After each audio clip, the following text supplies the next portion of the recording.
It's time for Mac Break Weekly. Andy, I'm back. Hello, everybody. Andy Anako's also here. Jason Snell, thank you for filling in this week, or last week, Jason, and the week before. And, of course, Alex Lindsay. The big story got to be the Department of Justice. They're going after Apple. How much merit is there in the case? And, oh, by the way, that headline kind of overshadowed the fact that Europe's going after Apple, too. They announced it yesterday. And why a signed Steve Jobs business card is worth so much money. All that and more coming up next on Mac Break Weekly. This episode is brought to you by Zscaler, the leader in cloud security. Cyber attackers are now using AI in creative ways to compromise users and breach organizations. In a security landscape where you must fight AI with AI, the best AI protection comes from having the best data. Zscaler has extended its zero-trust architecture with powerful AI engines that are trained and tuned by 500 trillion daily signals. Learn more about Zscaler Zero Trust Plus AI to prevent ransomware and AI attacks. Experience your world secured. Visit zscaler.com/zerotrustai. Podcasts you love. From people you trust. This is Twit. This is Mac Break Weekly, episode 914, recorded Tuesday, March 26th, 2024. The old Shanghai breakfast. This episode of Mac Break Weekly brought to you by DC Labs and their Apple Watch app, Stress Face. I'm happy to report my stress is much improved today. It's only 8 on a scale of 1 to 10. Stress Face shows your stress level throughout the day. You can see there's a graph there and everything. It's getting the information from heart rate variability readings from your health kit data. It gives you a simple 1 to 10 stress score. You can see how you're doing. Take a new reading. I'm going to calibrate it saying, I don't feel a lot of stress. And now it'll say 3, which is great. It was 8, okay? The app's free, 99 cents a month. You get a little bit more like that beautiful stress chart to see the changes. And I love this, a link to your calendar. So if you see a high stress level, you can say, oh, it was doing Mac Break Weekly that did it. Stress Face, they capture data every 2 hours. You could take a manual reading too by just doing a 1-minute breathing exercise. That might be a great way to calibrate it. Also in the upgraded breathing meditations, which have been shown to increase your heart rate variability and then lower your stress, as well as a very important high stress notifications once daily to help you take time out when you need it the most. Stress Face. It is the least stressful app on my watch, and I love it. Get it in the App Store for free today. Stress Face. It's time for Mac Break Weekly, the show where we cover the latest Apple news. Hello, everybody. Leo Laporte back. Thank you, Jason Snell, for filling in for me. You did a great job. But this is a Mac Break Weekly with a full panel here. Jason Snell from sixcolors.com. Hello. Hello. Good to see you. I will be quoting your very, I thought, astute piece in 6 Colors. Thank you. Mr. Andy Anako, if he only had a website. Oh, look. He has colored tapestries behind him. Yes, I stole these from the Isabella Stewart Gardner Museum. Turns out they haven't upgraded their securities in 30 years. So very attractive. I like them. Yes, I actually wrote a long piece about it for my website, which which will be going so that when people come to see it, which will hopefully be soon, they will be able to read it. I actually almost sent it to Jason because saying, yeah, I want people to read this today. Could you put this up on 6 Colors? But then I read his piece like, okay, he doesn't need like 2. Were you going to do that for me at some point, or was I supposed to beta test it? No, I haven't set out the invites yet. Okay, It's up as a production thing that I can write and post to. The only thing I haven't hooked up yet is the thing where like people sign up and that. Oh, a web server, you mean? No. I mean that important conduit that goes from like people's individual wallets to mine. Yeah, oh, that. Yes. And also with us, ladies and gentlemen, Mr. Alex Lindsay from Office Hours. Hello, Global. Hello, Alex. It's good to be here. Thank you for filling in on Twit last week. It was great to have fun. you for that. It was good. Did you guys, you didn't get a chance to discuss the DOJ? No, because that all happened just a few days ago. All that happened. It feels like an eternity. I know, right? Exactly. So many opinions. So, of course, as most of you know by now, Thursday morning, the Department of Justice and, was it 18 state attorneys general from blue and red states? 15 plus DC. Yeah. Yeah, 15 in D.C., New York, New Jersey, California. You know, it was a nice mix, I thought, of attorneys general. Sued Apple for violations of the Sherman Antitrust Act. The venue will be New Jersey, unless Apple convinces a judge not to make it New Jersey. The thinking being that's a positive place for the DOJ to go after antitrust. It's a court, a circuit that's very antitrust focused.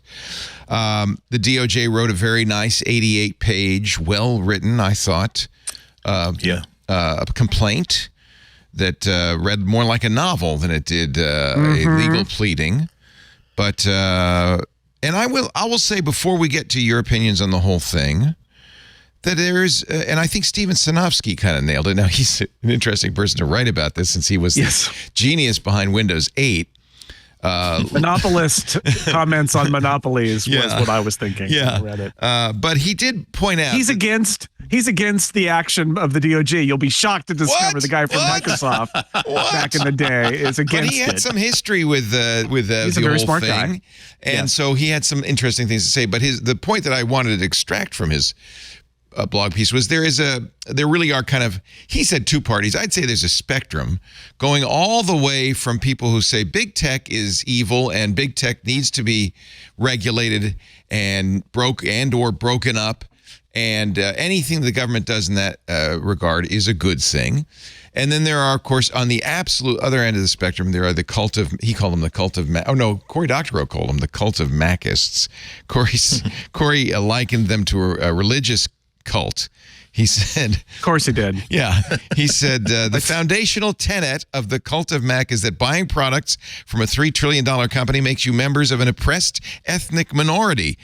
And therefore, every criticism of that corporation is an ethnic slur. So that's the other side of the scale. Well, to be fair, Apple, like most major religions, doesn't pay taxes. Yes, so, right. I mean, no, six of one, half dozen the other. So there are the cult of Macists, there are the government regulationists, and I suspect all of us are probably somewhere in between the opposite ends of those of that spectrum. I've already expressed my opinion on Twit on Sunday, so I'll hold back while I let you. I thought, Jason, you wrote a very good piece at 6 Colors about this. Thank you. My Thursday morning, I woke up to a push notification, read the 80 pages of legalese, and then sat at my mother's kitchen table and wrote 2,000 words about it. As you know, I was in Mexico, and Lisa pointed a camera at me, and she said, "Do a TikTok on what you think." I said, I am holding back my opinion until I hear from Andy, Alex, and Jason was my reaction. So, Jason, you said, while I am not a lawyer, by the way, INAL applies to this entire panel. We did have an attorney on Sunday. Kathy Gellis was here. You said, I've read all 88 pages. Good for you. And you said some of this is absurd. Apple is, for instance, not a monopoly.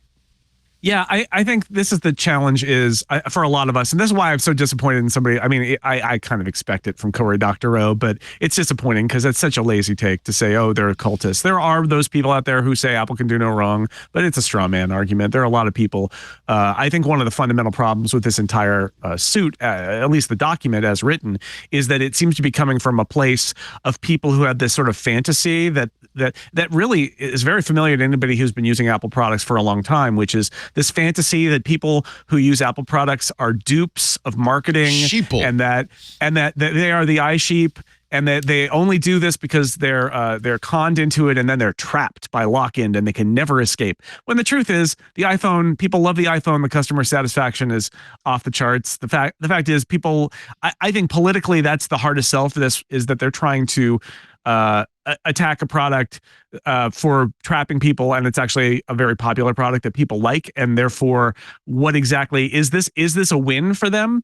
But it is, I think, leaving that aside for the moment, I have some frustration about this because I feel like there are many behaviors that we all, as keen observers of Apple, might call out as being anti-competitive in some way. And so many of them are just not in here at all. And part of that is because they're deeply constrained by the laws in the US. We talk about Europe and the DMA, but that's specific legislation targeting big tech gatekeepers like Apple. In the US, we have failed to pass any such legislation, even though we have theoretically a functioning Congress. They don't function. And so we're left with the Sherman Antitrust Act, which is about it's railroad barons and oil barons. It's from more than 100 years ago. It's almost 150 years ago. And that's the challenge, is that they have to come in and say Apple's a monopoly. And that is, again, I'm not a lawyer. And the reason they chose New Jersey is that there is at least one case in New Jersey where they found a company with 60% market share and said that they were still exerting monopoly power. But the fact is, they need to prove that Apple fits under Sherman. And the challenge is, to do this, you can see them contorting themselves to, one, redefine monopoly as being based on revenue share and not market share. And then two, they have to specify that because it's US market share, it's not worldwide.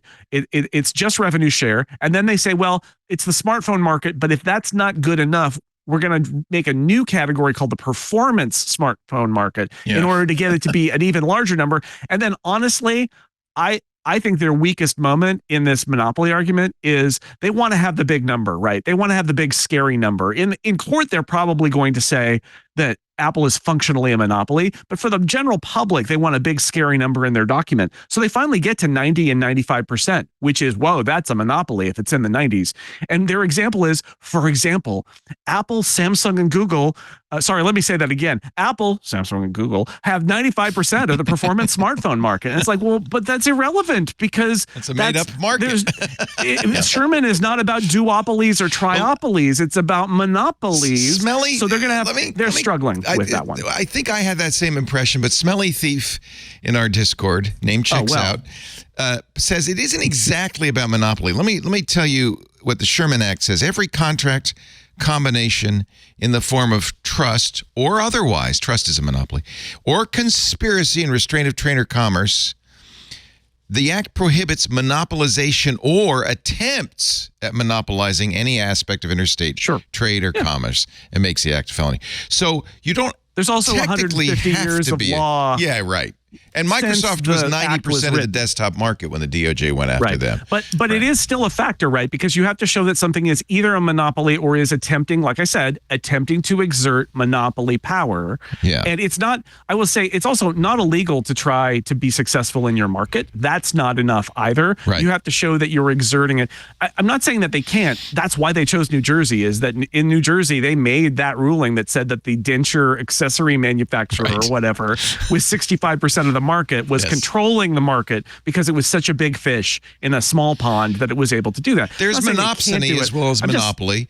I'm just saying that Apple might have a monopsonistic position in the App Store. Right. And again, not a lawyer, but I just want to say that the challenge here is that they have to use Sherman. Like, they have to. Right. They have to use Sherman and all the law around it because, and so when all of us reacted, they're like, well, what about this? And what about this bad thing that Apple does? And what about this thing? And the answer is they didn't think that they could use that in the framing of Sherman because they have no 21st century legislation to use. They only have 19th century legislation and the case law that's built up around it. And it's going to be a challenge for them. I'm not saying they can't do it. I'm just saying that there's going to be a real argument that this is actually a brutally competitive market worldwide and that carving it into the US and then rev share and then performance smartphones in order to try and prove that Apple has this kind of power, there's a strong counter argument that the court may buy it or they may not buy it, but like it's a case that they, even in this document, I would say you can see them sweating to make it. Yeah, I would also so it's good we should clarify what Sherman says, and we know we have a Congress that passed 27 laws in the last year, so they're not exactly an activist Congress in this regard, despite the fact that I think both the Lena Khan at the FTC and others have said, please give us some tools. Like the DMA in Europe. Kathy Gellis on Sunday, who is, again, an attorney, made the point, maybe this is a good point, I don't know what you think, Andy, that it really is an attempt to attack the notion of a walled garden. That it's not necessarily about a monopoly, but about the fact that Apple wants to create a lock-in with its ecosystem. Yeah, that was definitely one of the consistent themes that they were making throughout that whole the whole complaint. I mean, they're also smart enough to put like one of the money quotes right in the preamble, where they quote an internal Apple communication where they're talking about why they have to keep people locked into Apple and how they have to. I'll read this if you want. This is actually the first paragraph. It's very good. In 2010, it reads like a magazine article, like this is from the New Yorker. In 2010, a top Apple executive emailed Apple's then CEO, Steve Jobs, about an ad for the new Kindle e-reader. The ad began with a woman who was using her iPhone to buy and read books on the Kindle app, and then switches to an Android smartphone and continues to read her books using the same Kindle app. The executive wrote to Jobs, one, quote, message that can't be missed is that it is easy to switch from an iPhone to Android, not fun to watch. Geez, you really shouldn't put that in writing. Jobs was clear in his response. By the way, this is 2010. This is 14 years ago. When they had 15% market share, right. I'll just point Jobs out. was clear in his response. Apple would force developers to use its payment system to lock in both developers and users on its platform. Which, by the way, is completely okay when you have 15% of the market. Yeah. So the thing is that, you can't, if they said that after they had, assuming that they get to a point where we say they're monopoly, they have to start doing those things after they became a monopoly, not before they Well, we became do have to point out that the DOJ has the benefit of the Apple Epic lawsuit and many other lawsuits before Google and Samsung, so that there is a lot of documentary evidence, a lot of emails, some much more recent. Go ahead, Andy. You brought up the paragraph. No, I'd say that was one of the two of them. The other one was imagine buying a expletive Android for $25 at a garage sale and it works fine and you have a solid cloud computing device. Imagine how many cases like that there are. That's an Apple manager in an email. That's an Apple manager, right? And that's so there are a bunch of larger themes that they're making here. One of them is that Apple feels as though as part of their strategy they have to make sure that not only is that there's a reason for people to buy super powerful smartphones, which is one of the reasons why, as we've been saying, they created this category of premium smartphones to say this is the market that they're trying to defend. But it's more than that. To be sure, there are some real. When I broke it down, I basically had to take the case down and really label certain things as like get real, plausible. They got them dead to rights, and they had stuff like, oh well, we're Department of Justice basically saying we're very, very curious as to how come HTC has withdrawn from the smartphone market, how come LG has withdrawn from the smartphone market, and I'm there in the back of the room saying, because Samsung spends a whole lot more money marketing Android phones. The most obvious boner there was saying even Amazon's Fire Phone couldn't make it. Yeah, my God, that was a boner. There are a lot of reasons for that, but there's another boner. By the way, I have to throw this in. They gave themselves credit for Apple's success.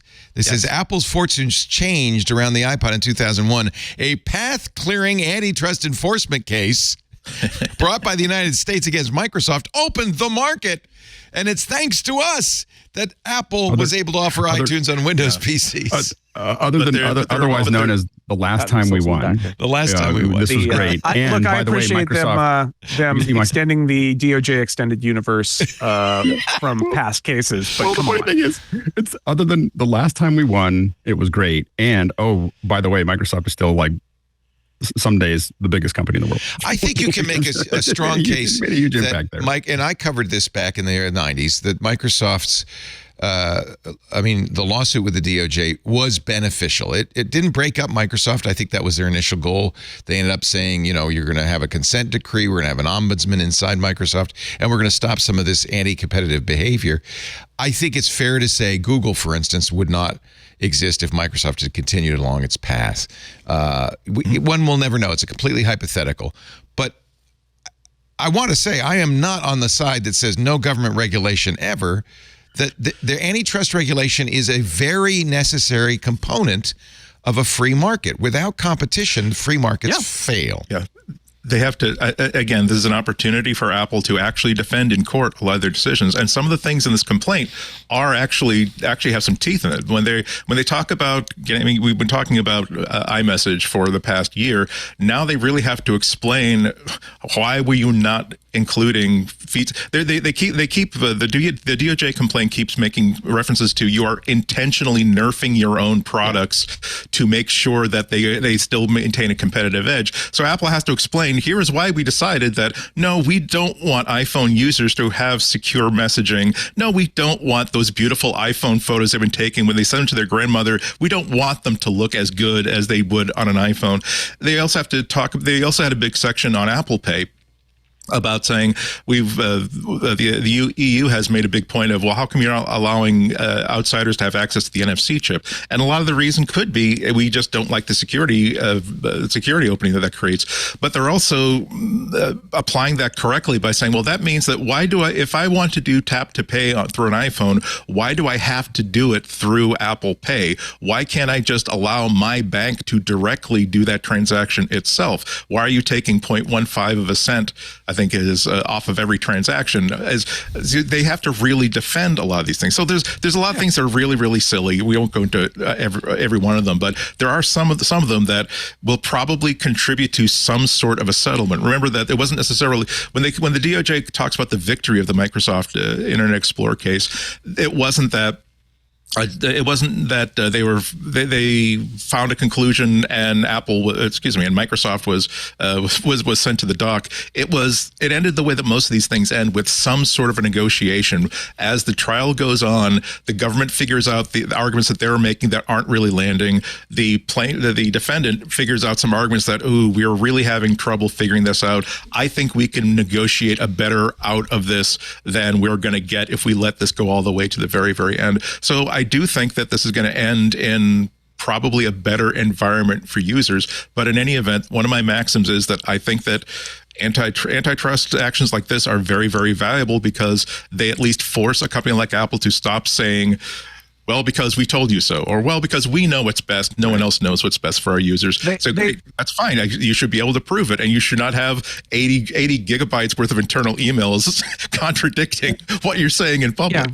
Antitrust is a blunt instrument, though, and I think that what bugs me about this is that there are things that we all could point to that I think are not illegal, and that probably should be. But in Europe, they actually tried to pass some legislation to talk about some of those issues that are more appropriate. And so I agree with you, Andy, in the sense that antitrust is all they got, and barring an act of Congress. And so, you could say they're being activist and that they're doing this for political reasons. You could say that this is the only line of defense in the entire U.S. to a company as big and powerful as Apple. I can see the merits in both of those arguments.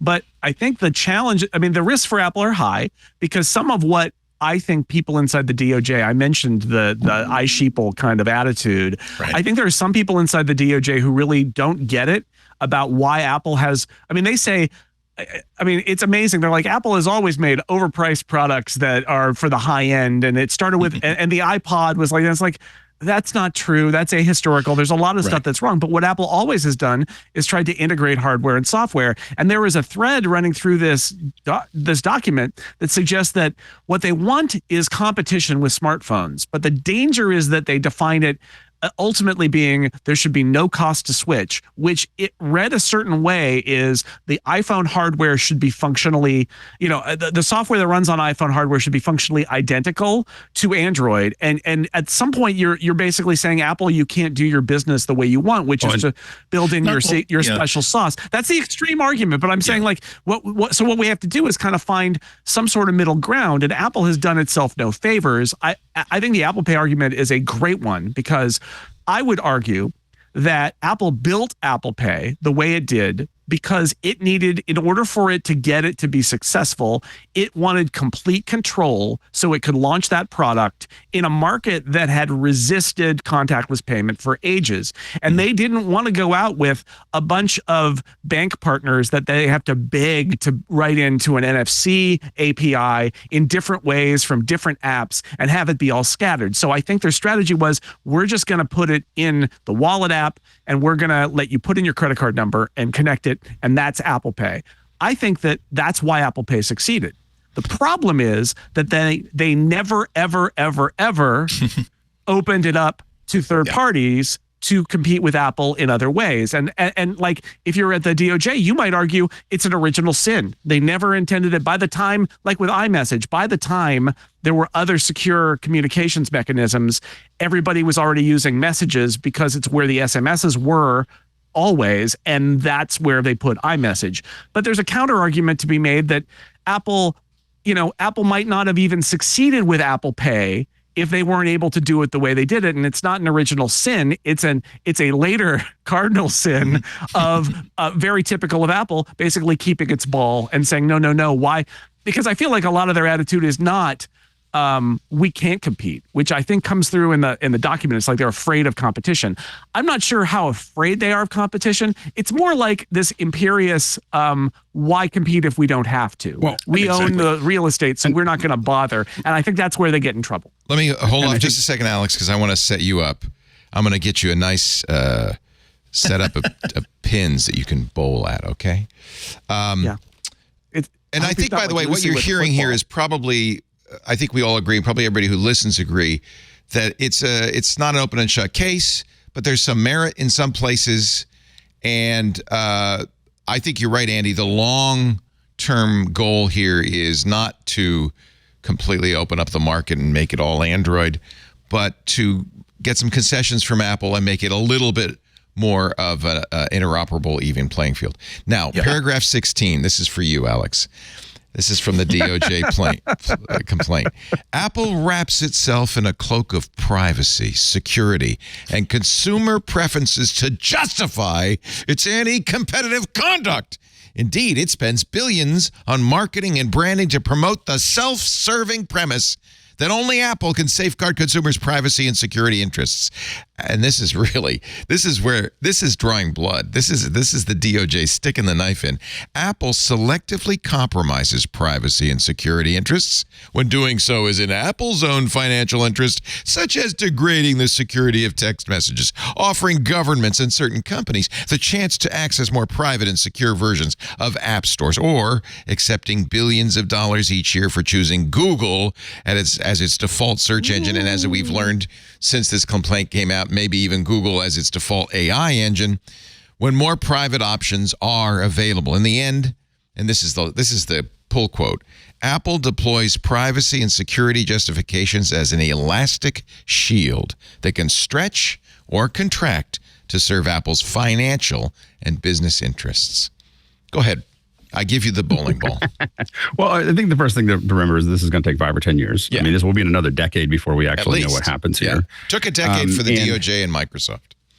Yeah. So this is going to take a while. We may not even be using phones by the time we decide whether Apple can do this. I mean, so we have to remember that. Yeah. I think that the challenge is, as Jason outlined a little bit, is that they have to prove it. Now, Epic lost this case. They already lost. Well, but you could say the DOJ might have learned from what Epic did wrong. Sure, but so does Apple. And steering away from it for sure. Yeah. So the chances of them winning are, I'm not saying zero, but definitely not 50%.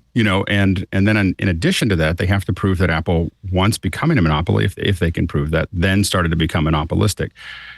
As Jason said, making statements when you're 15% of the market is not a problem. like making that statement, which you've never heard Apple make once they hit 50%. And there's a lot of proof, and I don't know whether Apple will outline this, that Apple actually takes care not to get themselves into antitrust situations in a lot of places. Like, for instance, the Pro apps. Apple could wipe that market out in about a year. Like, they could just wipe Avid and when Final Cut was changed to what happened, I mean, a lot of but I don't think Apple wants to go to court and say, "But Your Honor, we could have been much worse." Yeah, no. Not a good defense. But I'm saying that affects Apple a lot. I think that in general, though, I think that Apple's issue, number one, is when you fragment a platform, you make it less secure. It is, you can talk about, we have these interchanges and we have the other stuff, but anytime you're not controlling the whole thing, it's going to be less secure. So that is, and yeah. So we should, at the same time that we say Apple should not be assumed, we should not assume that Apple is doing things altruistically. We should never assume that our government's doing things altruistically either. And so we have to understand that there are the Five Eyes, which are desperately trying to wedge their way into the system. Apple is building, and because what you're seeing Apple do is slowly constrict privacy over a long period of time. So they didn't do it all at once because you can't, everyone's like, oh, they're really tightening everything, but you can just watch them slowly pulling this together. And I am certain I'm not certain, I'm 90% certain that the intelligence agencies are definitely talking to people in DC going, hey, this is a real problem. This is a real problem. This is a real problem. We're getting cut out. And now that Apple is over 55% and they're slowly tightening all these things up, it is becoming more and more of a problem for the intelligence agencies. And they're absolutely pressuring people to do something about this and they've been trying to do this in every one of the countries that is part of the Five Eyes for a decade, trying to ratchet this open. So it is definitely less secure to break up how it interacts. When you have APIs for people that are, external APIs, that means it's something you now have to manage. So I don't think it's as much. I personally don't think that Apple is doing this as much as an anti-competitive thing as they just don't care. like they just don't care about you. They have plenty of real estate here to deal with. I think that they're not against you. They just don't care about you. Like they have a big enough market that they're taking care of, and they don't. But I think it's not anti-competitive behavior, other than they want to control what they're doing because it's way easier to innovate when you don't deal with other people. And I can tell you from the back end, the reason that they're very competitive is because, and I'm going to give you an example that I think I've said before, but this is, I think, important. When I want to stream, this is just an example, and it happens in many different places. When I want to stream Dolby Vision and Atmos to Apple devices, I have to build one, maybe two manifests for HLS to do that. When I want to stream to Android and Windows, I have to create 440 manifests because their markets are so fragmented that you have to deal with all these other things. It's a nightmare. And so the thing is that, and it's because what the government says they want us to do actually makes it a lot harder to interact with those operating systems, and that's why they keep on not getting all the cool things. Because it's hard. Like we failed. Like I worked on a project where we worked for 18 months to get it to work on Android and Windows, and just said it's not worth it. I'm going to give this up. And so all that is, Alex, is an argument that one company should dominate and rule because it's easier for you to develop for them. No. But what I'm saying is that when you fragment that makes it infinitely harder to develop for. And I think that the example when we talk about breaking open a market, I think Apple TV is actually something that Apple should use when they start talking about this. Apple TV is much more open. You can have external payment systems. Didn't the government say Apple TV was Apple's attempt to control free speech? Speech, because they a lot. That was a lot. Wow, that was another boner. There are quite a few in here. The best part of this is I get to make fun of the DOJ for 3 years or 5. You're gonna have so much fun. I got AI like building the. They now have character reference, and so I've got like the lawyers all in character reference, and I'm gonna have so much fun with this. Anyway, so the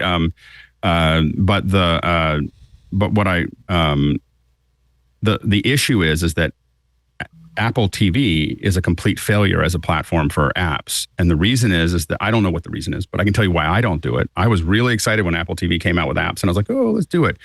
Every one of them is like, go to our webpage and sign in and da-da-da-da and sign in and da-da-da-da and sign in and do all these other things and pay out here. And I was just like, okay, I don't want to play anymore. I just stopped using them, and I stopped looking at the apps, on Apple TV. And so, because it was just a pain in the neck to log in. And so as a user, none of this is helping. I mean, this is, again, same as Europe.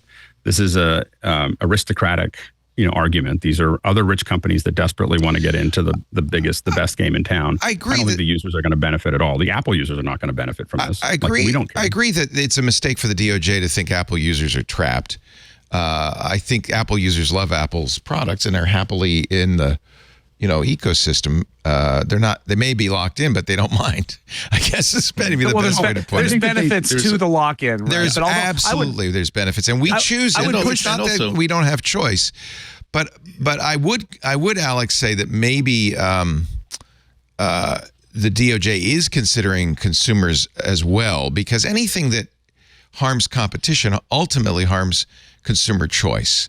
So I think it's kind of easy to say, oh, this is Epic and Spotify and Sony and others who don't like Apple, or the government, or the Five Eyes who don't like Apple. But you can make a strong case that interoperability and competition is good for consumers too. I don't think this is ignoring consumers.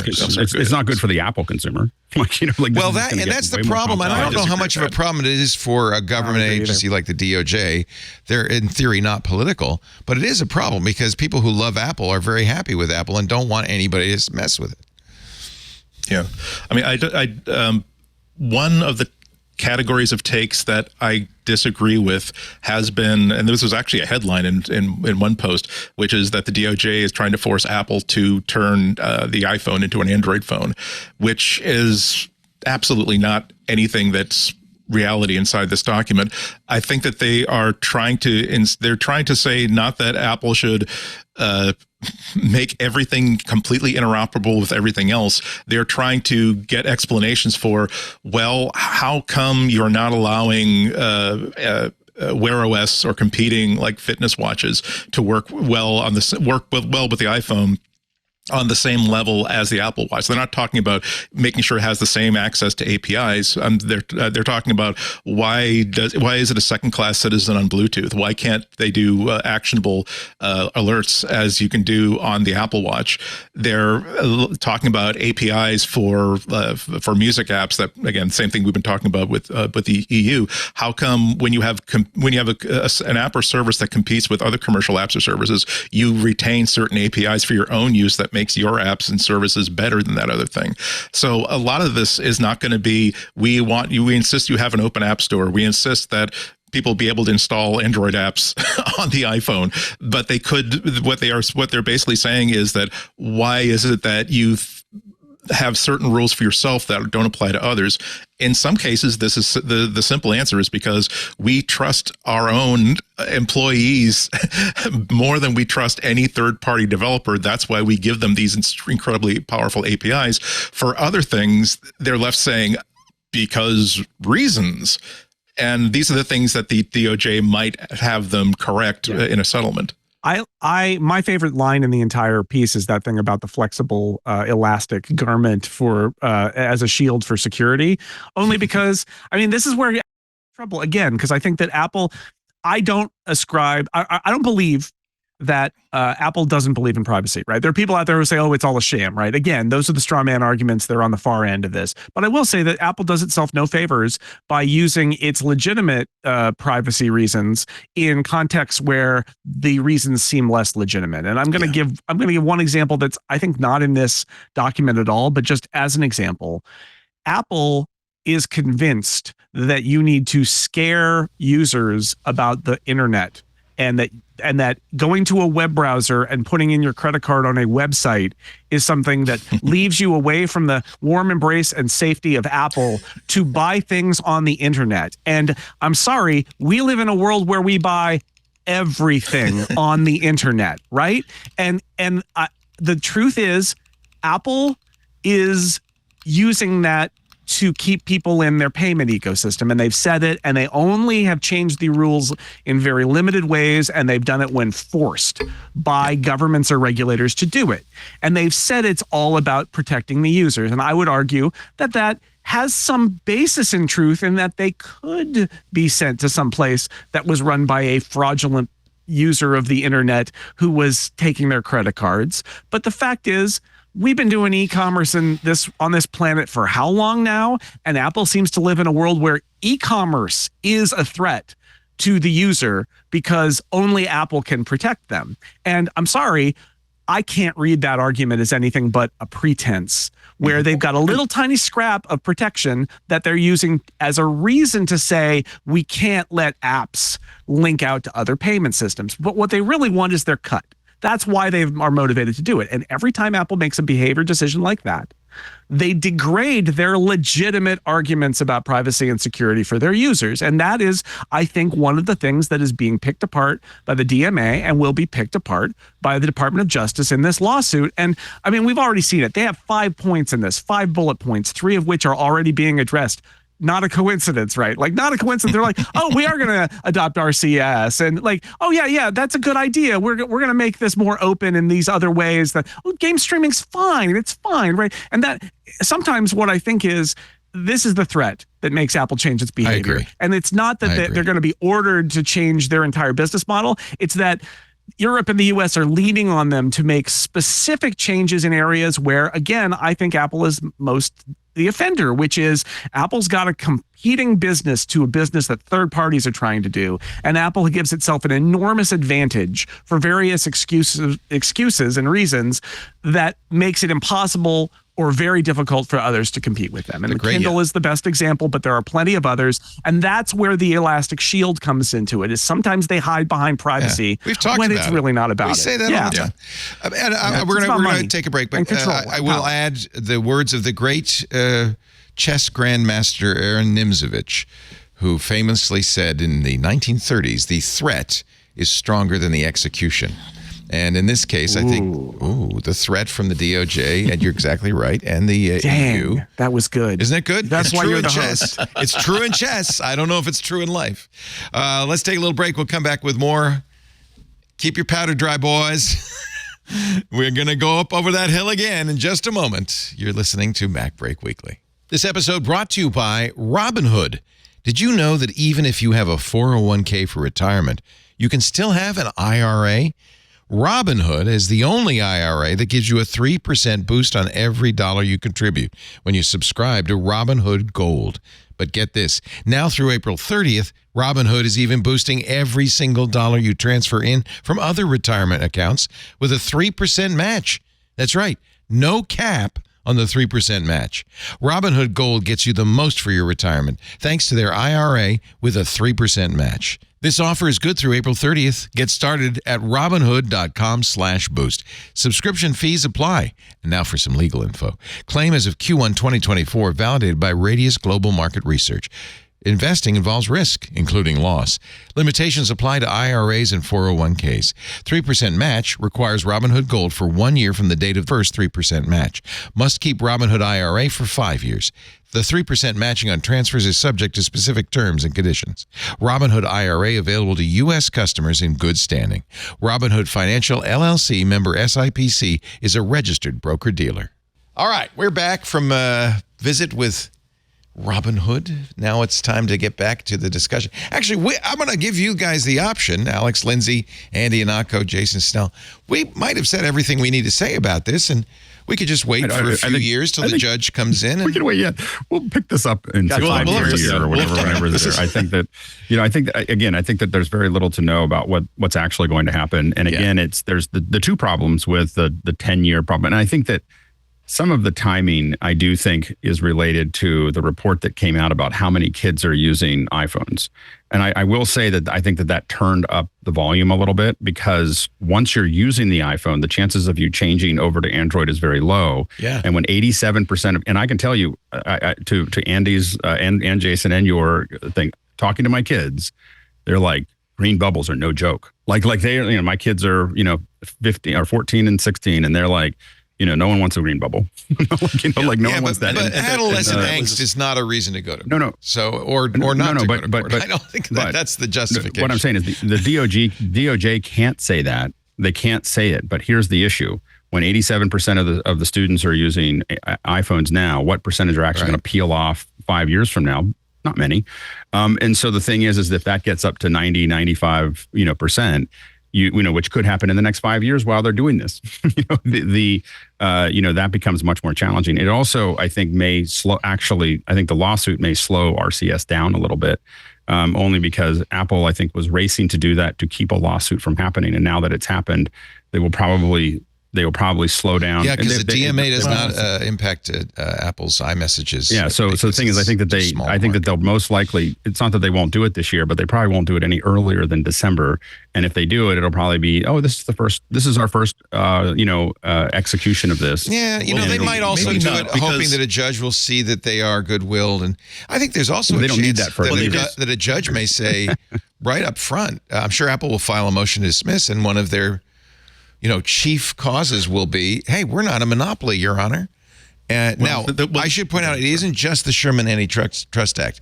As you know, at the end, Jason, they list a number of state anti-monopoly laws as well. They could get them in Wisconsin. They really could get them in Wisconsin. And New Jersey has a strong one. So, that's the point, is they're going to have to, it's not just Sherman that they have to get around. Handicapping. Let's just quit, and then we'll go to the Vision Pro segment you've all been waiting for. Handicapping. Alex, what are the odds? What are the odds makers saying about Apple versus DOJ? I think that there's about an 80% or 90% chance of some kind of settlement that makes some movement. For the government to win outright, I'd say less than 20. Yeah. Well, Apple, though, is not historically big on settlements, right? I mean, I guess they'll fight this one most likely. Yeah, they're going to fight as hard as they can. But they've already changed so many policies based on this coming and based on the DMA that I'll go with Alex. I think there's like 80, 90, maybe 90 plus. 90 plus is a great percentage. It would be great for a monopoly too. That what happens is Apple agrees to change a bunch of its policies because, again, if they're underlying they're control freaks by default, right? The whole company culture is based on that because Steve Jobs was a control freak, and he like control and power. It's not always about the money. It is often about the money, but it's always about control. And I think you default to something of like, well, we could do this, but why should we bother? And this is why you should bother. Right. So I think that they will go, as they've been doing with Europe. They've started to do some things worldwide, like game streaming and support for RCS. They will probably go to the DOJ and say, okay, we'll give you a win that makes it look like you're changing our behavior by changing these particular policies, and that's what we'll agree to. And I think that there's a high likelihood, given my skepticism about how this case would go for the DOJ, that they're gonna be able to give them something that they can call a win, but that Apple can also call a win, and everybody ends up spending lots of money on lawyers, and then there are small changes here and there. Because I think it would be very difficult for them to get huge changes out of Apple. I think it's beyond the scope of what they're doing. So they'll try to get some smaller changes that are about interoperability and access to APIs and things that allow a little more competition kind of broadly, but aren't kind of like going to the core of Apple's business model. Andy the Greek, your prognostication, please. Well, my line on this, I agree. I think this ends with a settlement. I think it ends with Apple doing a bunch of things they don't want to do or wouldn't have done otherwise. I don't think it's just like, hey, let's have both parties save face. I mean, the definition of a compromise is we each will come away from the table with something that we consider to be a win. But I do think this is going to be unlike the EU's application of the Digital Markets Act. I do think that almost all the changes that Apple is forced to make are going to be good for Apple, are going to be good for the users. Like getting back to RCS messaging, of course, the complaint does mention that, okay, yes, we know that Apple did say they're going to be supporting RCS, but they haven't committed to how they're going to do it. They could commit to a really lame version of it and then never update it. So we would expect them to give basically support as good version of RCS as you can get on Android elsewhere. And now I do believe that whatever debates have been happening inside of Apple as to, well, how do we support this? The people who have been and definitely have been arguing heavily all along that, look, we should give this as great an experience as possible, now have an extra weapon on their bandolier here. They can say, look, let's not give them any reason whatsoever to continue saying that we're nerfing the experience of iMessage on the iPhone. That's one area in which, again, the DOJ, anybody has Apple absolutely dead to rights. And so I think they're going to be valuable concessions from Apple. I do think this is going to take a long time to settle out. I think that we're going to have, whenever it's a slow news day, we'll be able to pick up some release from 3 weeks ago and have a good 10 minutes about it. Yeah. Because again, these are great things. The bottom line is that I do like the fact that we're in an era in which trillion-dollar tech companies now have to at least answer for the decisions that they're making, because they are as powerful as nation states, really, in terms of how they can affect not necessarily a market, but at least society on a worldwide level. So it's absolutely appropriate for the EU or the DOJ or anybody else to, after lots of discovery and lots of research and lots of consultation, to decide, okay, we are going to force you to bring a whole bunch of boxes of stuff and defend your choice of A, B, and C, and convince us that you shouldn't be legally required to make a change here. Apple, knowing that we would be spending many hours discussing this today on the show, decided to drop a press release early this morning saying that the Worldwide Developers Conference is coming in June 10th, hoping we'd talk about that instead. And now we're going to. WWDC, it's always in June. It's not. But it's almost always the very first week of June. So this is it's a little late. To a little later. Okay. Yeah. Could mean everything, could mean nothing, but we're certainly tempted to think that they have to put together one hell of, no longer a slide deck, but one hell of a video on what their AI strategy is going to be. Yep. Because this is everything for this. They are facing, this is one of the oddest years for Apple, where they are on the back foot on so many different levels. They have to explain to investors why sales in China are continue to tank at an alarming level. They're dealing with a two-front battle between the EU and the DOJ, and also they have to at least defend their choice to spend billions of dollars a year over the past 10 years on the project that they canceled, and on the VR project that's not going to be really a consumer product for the next 3 years. And saying that, okay, we did not miss the boat on AI. We were very, very smart to wait until the technology was mature enough that we could actually see how we could turn this technology into features that our customers will appreciate and enjoy. So that's the argument they have to make. Almost everything they're going to be talking about, I think, is going to be AI. Or the fact that you can have little gaps in your homepage on iOS 18. I think they're going to spend half an hour on that. Oh, right. That'll be there are a lot of rumors that iOS 18 is a really, really big rewrite. That's the fact that, but come on, really, this really shows how little innovation Apple has done on the iOS front. Springboard has been effectively the same since they added folders. I think the reality is that when we watch an Apple keynote about the phone, we're just waiting for the camera. Like we're just waiting for the, yes. and I got to tell you, I was I was at a concert on Saturday night down at the bottom of the hill. Yeah. And I shot some video. There was this, my daughter likes this band called Wilt, which is an incredibly good band, actually. Especially if you like late 90s, early 2000s, they're new, they're brand new, but they have a great kind of rock and roll kind of sound. And so we went to see, I took my daughter's first concert, and she got to meet because they were opening for another band in a venue of 100 people, so nice. So so we got to meet the lead singer, and we got right in front of the stage, and I started taking photos, and I have to say, I could not believe what I was taking. Like I kept on looking at it going, this can't be as good as it looks on my phone. And then the second band came, and we had traded spaces so that someone else could sit I didn't care about the second band. Anyway, so we went to the back, and I took these photos, and I'll see if I can find them. But I took the photo, and I was just like, I cannot believe this is coming off of a phone. I couldn't do it with a DSLR. I agree. A couple years ago, to like take it and here's concert photography is notoriously difficult. Well, I'll show you while you're finding that. I did the same thing. I was trying to decide whether I should take my good camera to see Madonna, and I thought, well, I'll bring the iPhone. And unbelievable stuff I probably couldn't get with a good camera. Not only the zoom, but the way it handles light. Amazing. Yeah. Truly amazing. Here's my favorite image. Before you show yours, because you're going to, of course, look better than mine. But that is something. Yeah. I mean, that's a camera phone, for crying out loud. Yeah. Unbelievable. Absolutely. And this is the photo this is one of the photos that I took. And if you look at this, for me, look at that. It's the detail up here, but then you've got all these little lights, and you've got that's a light behind them. That's AI, baby. That's computational. And it's, and so what Apple is spending this is a really good photo from an iPhone.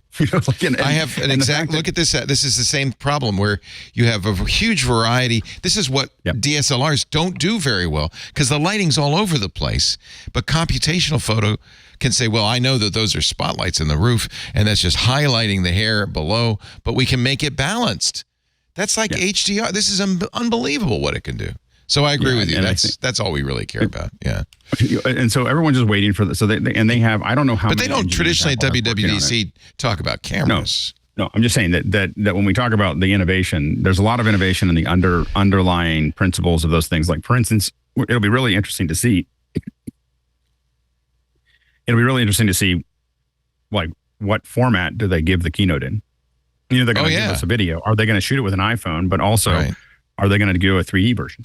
Of the. A Vision Pro version should be really cool. The Vision Pro seems like it's table stakes at this point, but we'll see. But I think that's how would you shoot that, Alex? Would you use one of those Canons with the dual lenses and then? Yeah, I think that there's bigger versions of that. So the Canon is great. Red Raptors are another way to do that with probably a little bit higher frame rate, and then Apple of course bought Next VR, so there's a lot of tech that's inside of Apple that might be interesting to see as well. So I think that between all of those different things, I think we could see something there. But I think that there's a lot of we can talk about like lots of lack of innovation, but I mean, I can't believe some of the places, and again, it's not interesting things. It is relatively boring things that are done very, very well, and I think it's way harder to make features easy to use than it is to make the feature. Yeah. Also, to be fair, even on the Android side, smartphones have been really largely stagnant for a few years now. It's very, very possible. It's kind of like the interior of a car, like a car dashboard. We figured out a long time ago what really works. Also, consumers have not said they want anything materially different from this, so we're kind of stuck with it. This is why AI is such an important feature. This is the difference between we can't really do much with how apps work. No, we can't do very much with the interface, but the ability to screen calls before they come in, that's big. The ability to basically say, look, give me an answer to a question across all the data on my device and do it in a very natural sort of English. That's another big feature. So yeah, I think that exactly what you just said, which is the real power for Apple is to be able to federate all these different solutions. So you go, Apple manages all the AI inside the device and says, I'm going to look at all those things, and I'm not trying to give you every answer, but I'm letting you interrogate it. Like I emailed Andy 5 years ago about a squirrel, and show me that, and it just pops that up.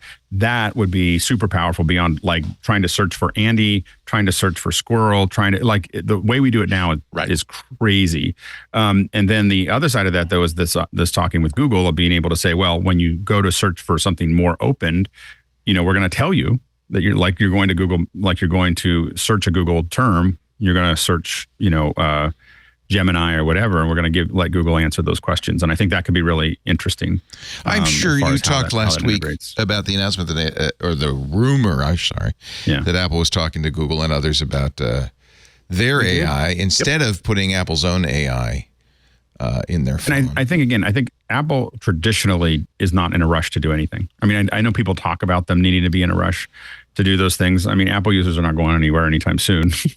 So Apple has the luxury of just kind of like, well, let's take a look at it. Let's figure out the best way to use it and how to make it. I think typically how to make it more, easy to use. And I think that the real challenge Apple has had is their quest for security has made it incredibly difficult for them to make something useful. I mean, Siri's really good at timers and playing music, but not very good at much of anything else, and I think that, and Apple arguably has spent a lot of money on Siri as well. And it's just been hard to, and they can make that bridge that gap. I mean, I know that I went back to Google Maps for something on my phone and I couldn't reacclimate, after years of using Apple, because when it first came out, I would not use Apple Maps. I was just like for years because I just felt like it was not very good. There was some update that I didn't put Google Maps on and it started auto linking, and then before I knew it, I was used to Apple Maps. Then I went back to Google Maps and I was like, oh, this is horrible, and so I think Apple can, when they put enough money behind something, get something that I don't know if it's better than Google Maps, but it's definitely equal. at this point, definitely as far as feature sets. So I think that they could, but it might take them some time. They were way behind on that as well. But isn't it the case that we like the fact that Apple has chosen to be more secure and private when it comes to AI moving necessarily more slowly? Yeah, no, I don't think. And keep the stuff on device. And does it not concern, and I apologize because I'm repeating a conversation I'm sure you had last week, but does it not concern you that they are then talking to other companies about using their I just don't know. instead? It's easier. So the thing is that for Apple to have horrible errors in their AI, hallucinations and everything else is really problematic. Yeah, they can't. For them to have Google do it, let Google do it. Not problematic. So I think that allowing someone else to take the risk of the answers is definitely something that Apple could do, because inside of their own branding, it's very difficult to do that. And so as long as there's a clear delineation and they're not saying we're doing this for you. And so I think that's actually, that makes it easier for Apple to incorporate some of these things. And again, I use AI every single day, and I use it on my iPhone every single day, and it's not integrated with my iPhone. I don't really care. If I want an image, I go to Midjourney. If I want to ask for things or try to figure things out, I'm going to mostly ChatGPT, and I don't feel it at all. And so I don't think that they're in a burning house. I think that they are like, hey, we got to incorporate something into this over the next couple of years, and we'll find a good way to do it. But I think sometimes when people are saying Apple absolutely has to do something by June, I don't think Apple feels that way. Well, also, there has to be a top layer, right? And I think that's what we said last week is that Apple's really done some investment on device models, and of course it's got the hardware that's capable of executing on device models. And I think that's the idea here, is that Apple's secret sauce in many ways is the user experience at the point where the user interfaces with it. So that if they can do that right and build their own model and have it be something that can call other models or use other data sources, some of which are very much like how Siri today will be like, I have to look on the web for this, but with a much better quality answer. It means that they could use Google by default. It means they could use different sources by default. It means they could switch between different sources based on the type of query, right? Like there's a lot of things they could do. And I don't think, and Andy made this point last week, that Apple needs to say, well, we never need to build an LLM that lives in the cloud. I don't think that is the case. I think it's more that they don't need to have it today in order to launch these other features. They can use a partner, and sometimes Apple stays with partners for very long periods of time. But they do need to get the user experience right. And I think they can. I think that's where you start on device, keep it all private, and then go out to sources on the internet in the cloud when they need to. And I think one of the technically hard things and expensive things to do is to create the model. There's nothing. I don't know how accurate the rumor was, but it may well be that the rumor was merely that they were going to use models from other companies running on device on the iPhone, which would be not a problem at all. It would just be that somebody else did the model. It's not just the LLM; it's also the tuning that and Apple might do all the tuning, performs right? On it. So exactly. We don't know. The rumor's unclear. Yeah, so. and there's lots of pieces. We mentioned like Shortcuts uses this thing called App Intents, which is essentially you could train a model to know how to run all the other apps on your phone, like they're building shortcuts, except it might even be just ephemeral. And like that goes back to the secret sauce, right? Which is if you've got a model that can go talk to your apps and get data out of them and then process it and give it back to you, that's the kind of stuff that improves the user experience. And Apple has the ability to hook that stuff in there too. Lately, I've been running a lot of my models locally on my Mac because, of course, the Mac has good machine language co-processing.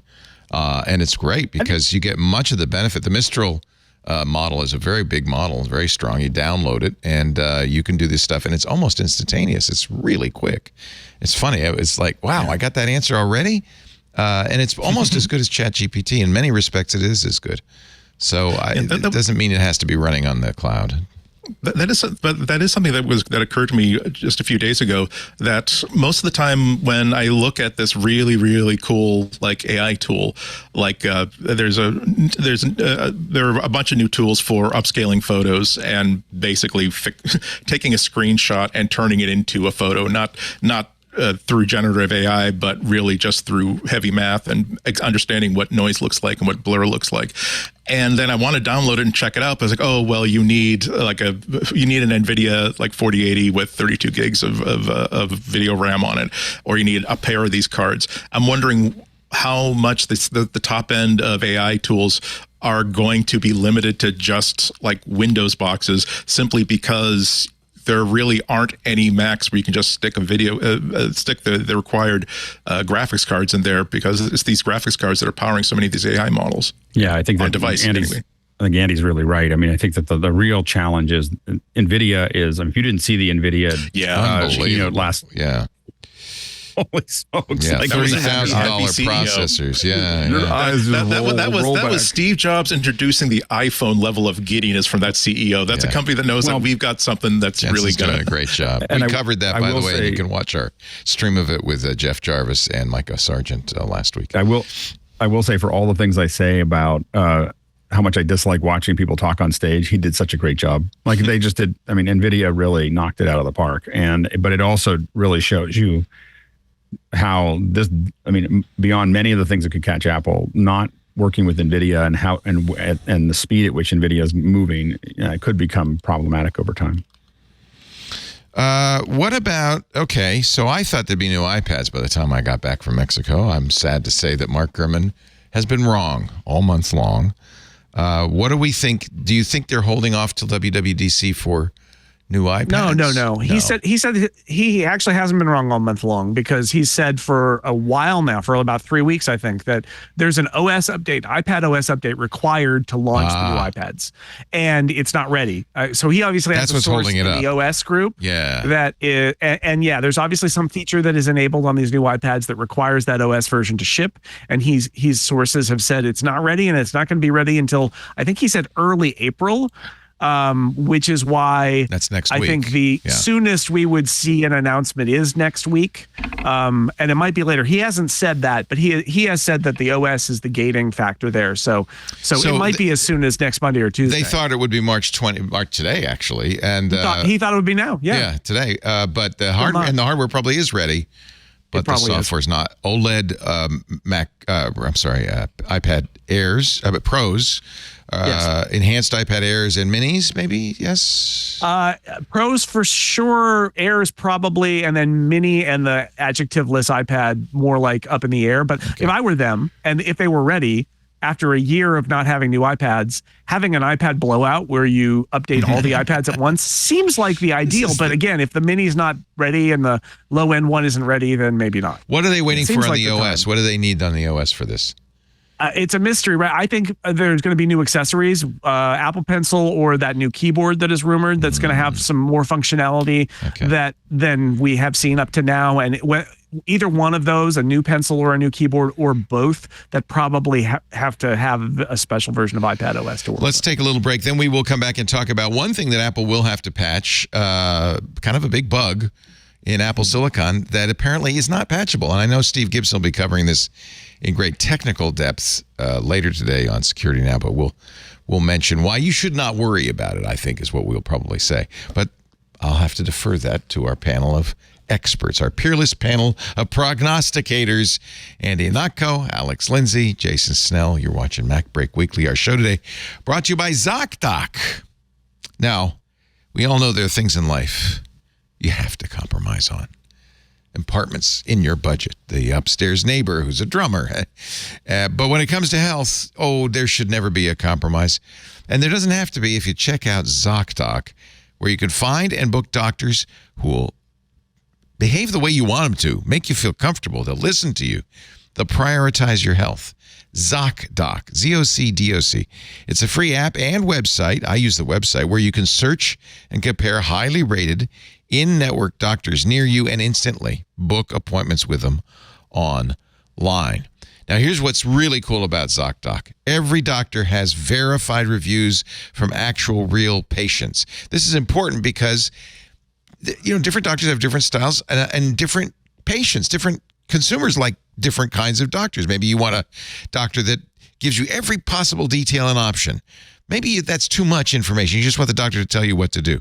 That's two different bedside manners, and the reviews will tell you what you're going to get ahead of time. Furthermore, you can narrow it down. You can say, I want them within 5 miles, or by location. You can narrow it down to their availability. Are they taking new patients right now?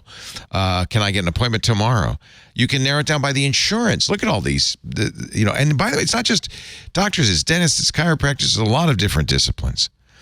You don't have to compromise with ZocDoc. That's the point. You've got more options than you might know. And here's the great thing. The typical wait time to see a doctor, I don't know if you're like me, you wait till the last minute, right? You say, I need a doctor now. The typical wait time to see a doctor booked on ZocDoc, just between 24 and 72 hours. That's it. And in many cases, same day appointments even. Read the reviews. They're verified. You know what you're going to get ahead of time. For all kinds of medical professionals, go to ZocDoc.com/MacBreak. Or you can download the ZocDoc app for free. But if you will, please go to the website, at least to let them, you saw it here.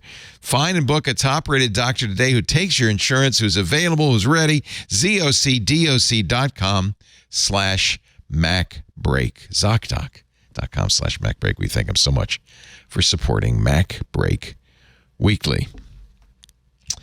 I would be remiss if I didn't talk about this. Dan Gooden has an excellent piece in Ars Technica. Unpatchable vulnerability in Apple chip leaks secret encryption keys.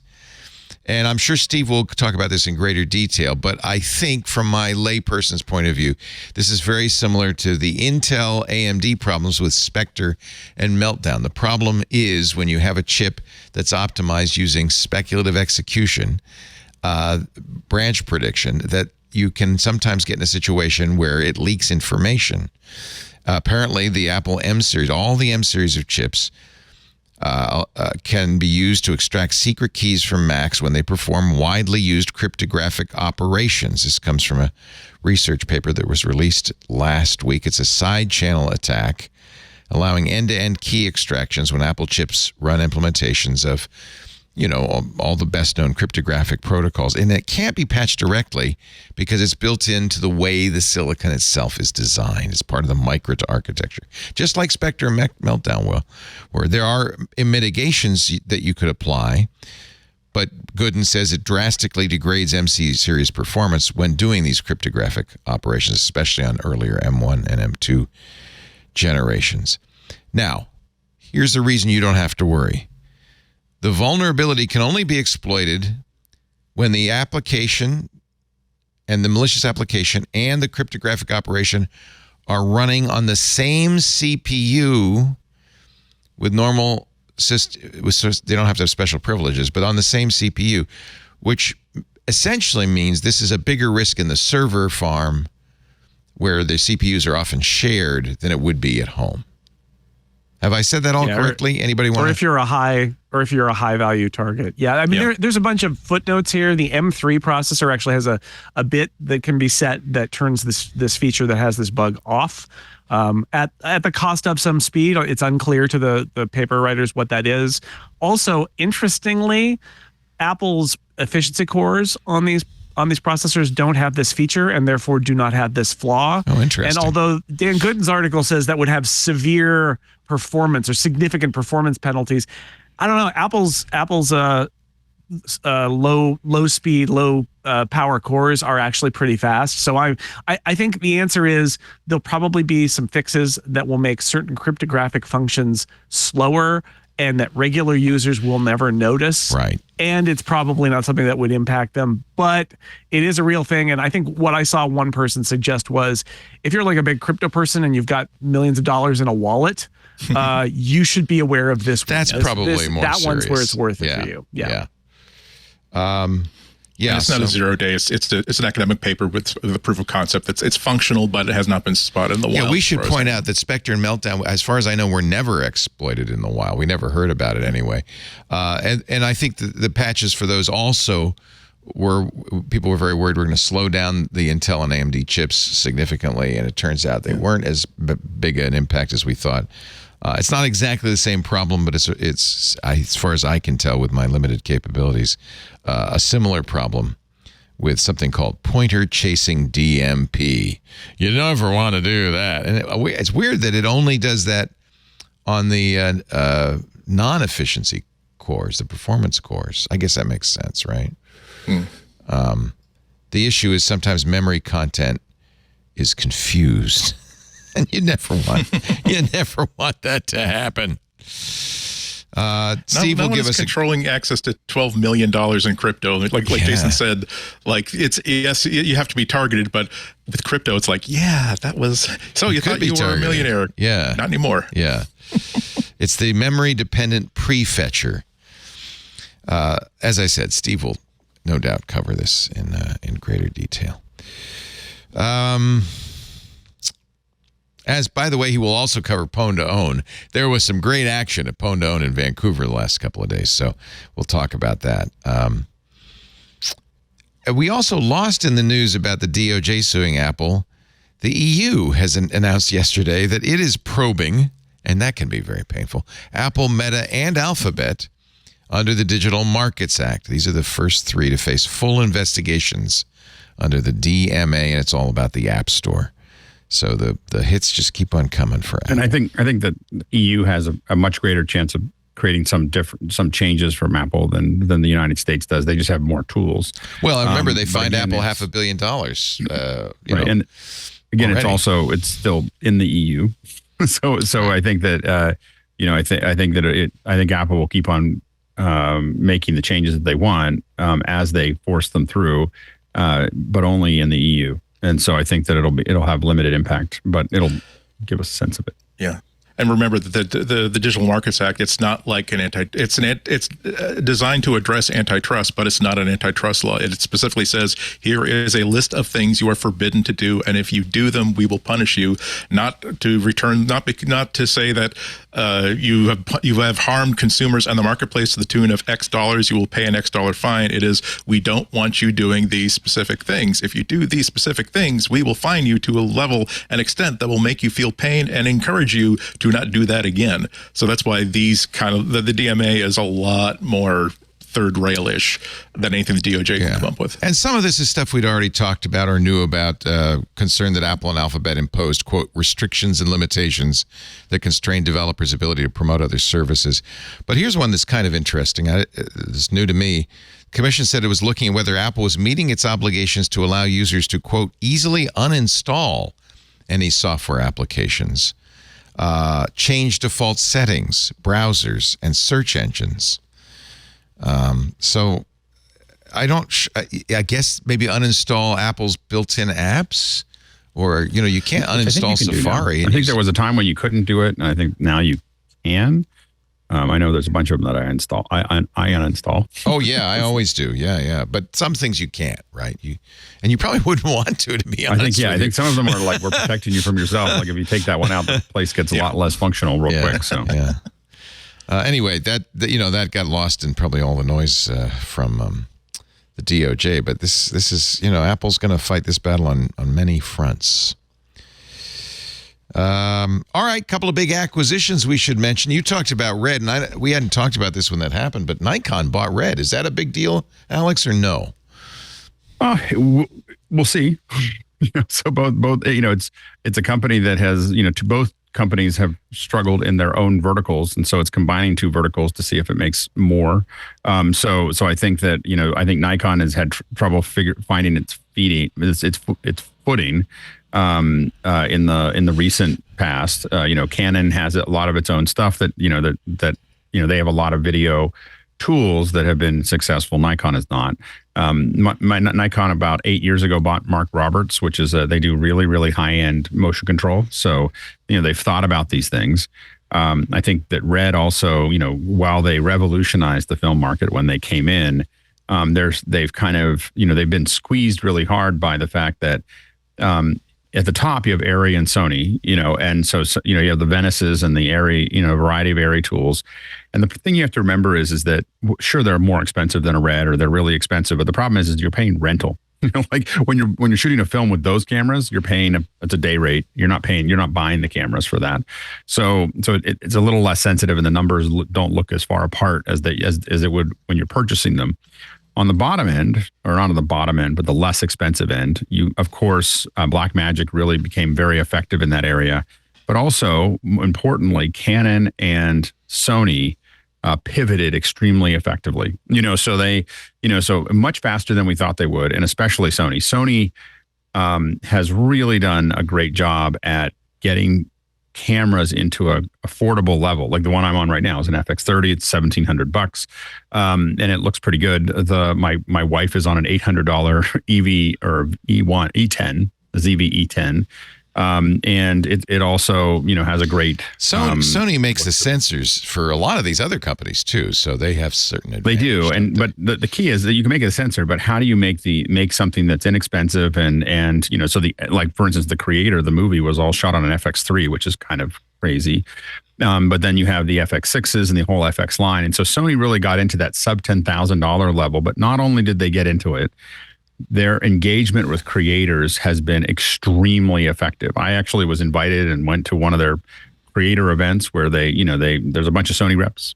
There's a bunch of let us lend you a camera. I came with a Sony camera, so but let us lend you a camera, and we're going to go out for a photo walk. And so B&H and Sony kind of work together on those, and the Sony has really focused on creators very specifically, not filmmakers as much, but creators, seeing that as their real option. And they have weekends and photo shoots and all kinds of other things. And so that puts a lot of pressure on Red, who, hasn't been as effective at that outreach. It was at the very beginning, but hasn't. And a lot of Red's problems also were announcing a lot of products way out in the future that they never made. Quirky ways of working with the raw loud fan noise. There's a whole bunch of things that Red had trouble with as they went through it. It's still there's a lot of great technology at Red. There's a lot of great technology at Nikon. The merger of that, or the purchase of Red by Nikon, is, I think, really good for both companies and probably good for the industry, to see what they do, what they put together. So I think it'll be interesting, but they really need to get that. Red's already kind of done this global shutter, sub 10,000, camera that really solves small filmmakers' problems, and they've done a little bit of that. And with Nikon's patents and technology and know-how, along with the Mark Roberts technology that Nikon has, I think there's some really interesting things that may come out of that merger. It catches them up to Canon and Sony. I don't know if it catches them up. It's hard to catch up to Sony. Yeah. And there's things that Sony does that are really, like the autofocus is the thing that when I was talking to a creator and I said, why? Because at the time I was using a lot of Blackmagic stuff, and I still have a lot of Blackmagic cameras. And when I need to shoot like a real show and I need to do live multi-camera, I'm still going back to Blackmagic. And the reason for that is that I have control through the switcher. I have a lot of other things that are useful for me. But when I talked to a creator who's using one camera at a time, I said, why are you using the Sony instead of Blackmagic? And they immediately were like, autofocus.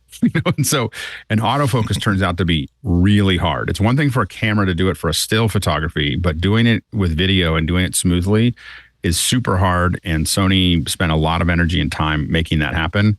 And as a result, it's really hard to get caught up to what they're doing. Red is the same age Twit is. It was founded in 2005 by the guy who founded Oakley, Jim Jannard, which I always thought was kind of interesting. Go ahead. Emery Wells, who was on our show, he bought I think he had number 41. Right. Like he bought, he bought one of the first. It was an early 4K. It was the first relatively affordable 4K. Yeah. Right. Yep. Yeah. Pretty amazing. And it was so hard to use. I had one. I shot with one for 2 years. We had one in the office, and we shot for 2 years with it. And we got a lot of work because we had a Red, and it was really, we did that until we got the F950, the Sony, and then it was a lot more straightforward to use that. And of course, they got eaten alive because 6 years in, Arri and Panavision, everybody said, "Well, we'll do digital too." And I got to say, when Arri came out with their digital line, we were like, okay, that's cute. We did not take them seriously. We're like a big old company trying to come into the digital world. But what they nailed, I talked to my brother about this. My brother's he just finished the A-cam on a film. Nice. Yeah, but so we talk about cameras a lot, and he just said the thing with an Arri is it's really hard to screw up. You open it up, there's very few things for you to click on, and you're going to shoot film that's going to work. And he said in a film environment, it acting like a digital film camera, like you turn it on and it goes, is really important. And Arri really nailed that. Yeah. Janet retired in 2013. The Red brand, I guess, is gone. Nikon just wants the patents, the tech. Yeah. It'll be interesting to see what happens with the Red Raw. Red Raw has been a point of contention for a long time. They have a patent on that. And it's been a problem for Apple. It's been a problem for Blackmagic. It's been a problem for everybody, the raw patent. So it'll be interesting to see, what Nikon does with that as they move forward. That's been probably one of the key IPs that they're probably interested in. The other acquisition came this morning, and kind of a surprise. Affinity, the folks at Serif who make Affinity Photo, Affinity Designer, Affinity. What else? There's Designer, Photo, and Publisher. Publisher. That's it. Acquired by Canva for I think it makes a ton of sense. A significant amount of money. We're not sure exactly how much. A mix of cash and stock, valued at quote several £100 million. Of course, Canva's in Australia. Canva co-founder said. Big acquisition. Is this bad news for Serif? It's not bad. It's great news for Serif. Well, they're going to take home some money. Is it bad news for customers? Let's put it that way. Yeah, and I'm a heavy Affinity Photo user, so and designer users.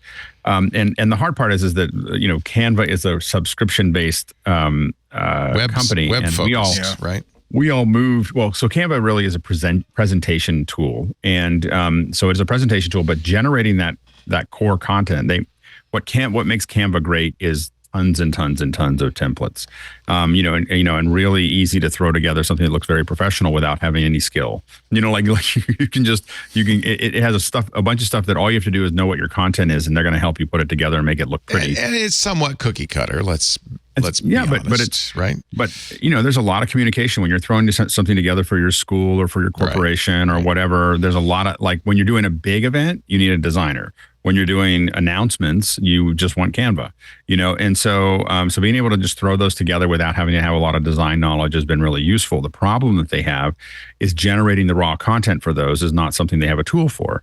And so by buying Serif, what they get is I think that they can take Canva documents and push them out to things like Publisher, but they can also have inputs from Photo and from Designer, where those things are easily integrated into Canva. So I think that in addition to just growing their business, because you have a large number of Canva users that as soon as they want to step up to the next thing, being able to have these tools, if they want to start designing, if they want to start doing something else, having these tools available to them could be really useful for Canva. My guess is that it'll be an added, it'll be like an incremental add to the Canva subscription to have all these apps come with it. Like that'll be kind of the most likely what'll happen eventually.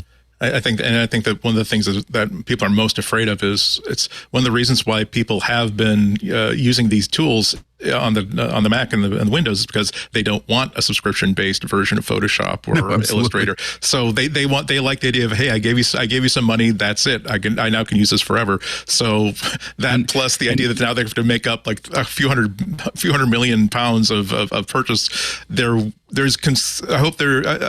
think that there should be some assurance that yes, we will still have a paid version of it as opposed to a subscription version. They definitely are not promising that. They said we're not planning that at this time. And they said we can guarantee you that you will continue to be able to use version 2, version 1 and 2, and there's still more updates for version 2 coming out.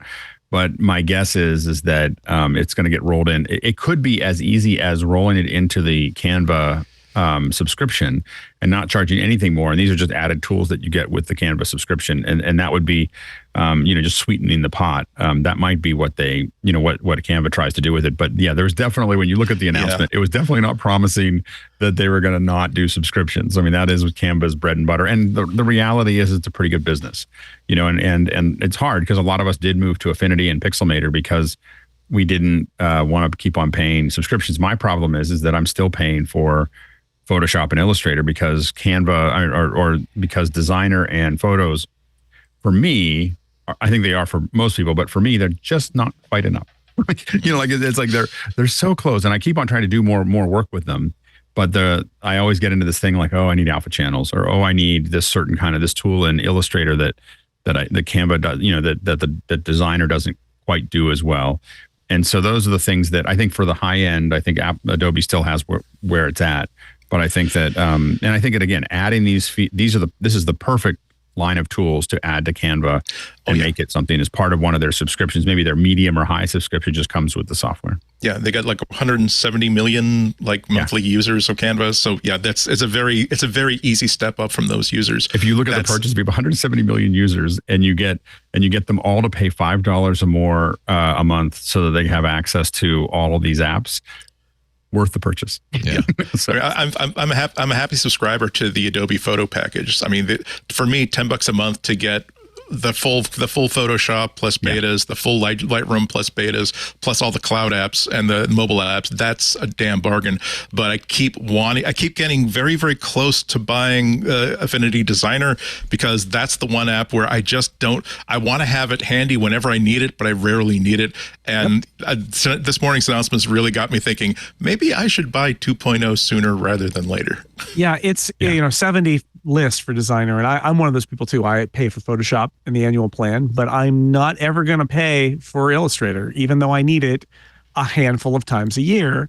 So I got Designer, and it's great, and it's a single purchase, and I'm happy to support them when they do updates. So I hope we don't end up in a situation where essentially it's going to become, I'm not opposed to subscriptions in general, but the problem is sometimes your needs do not match what the subscription product is. Right. And Affinity products have filled that niche pretty well for me.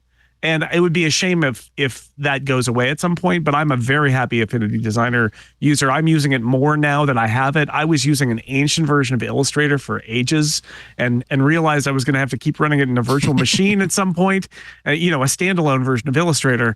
And I finally kind of broke down, and it's a pleasure to use Affinity Designer. And I'm very happy to have paid the whatever $70 for it and just get to use it as long as I want without a subscription, because that fits my needs perfectly.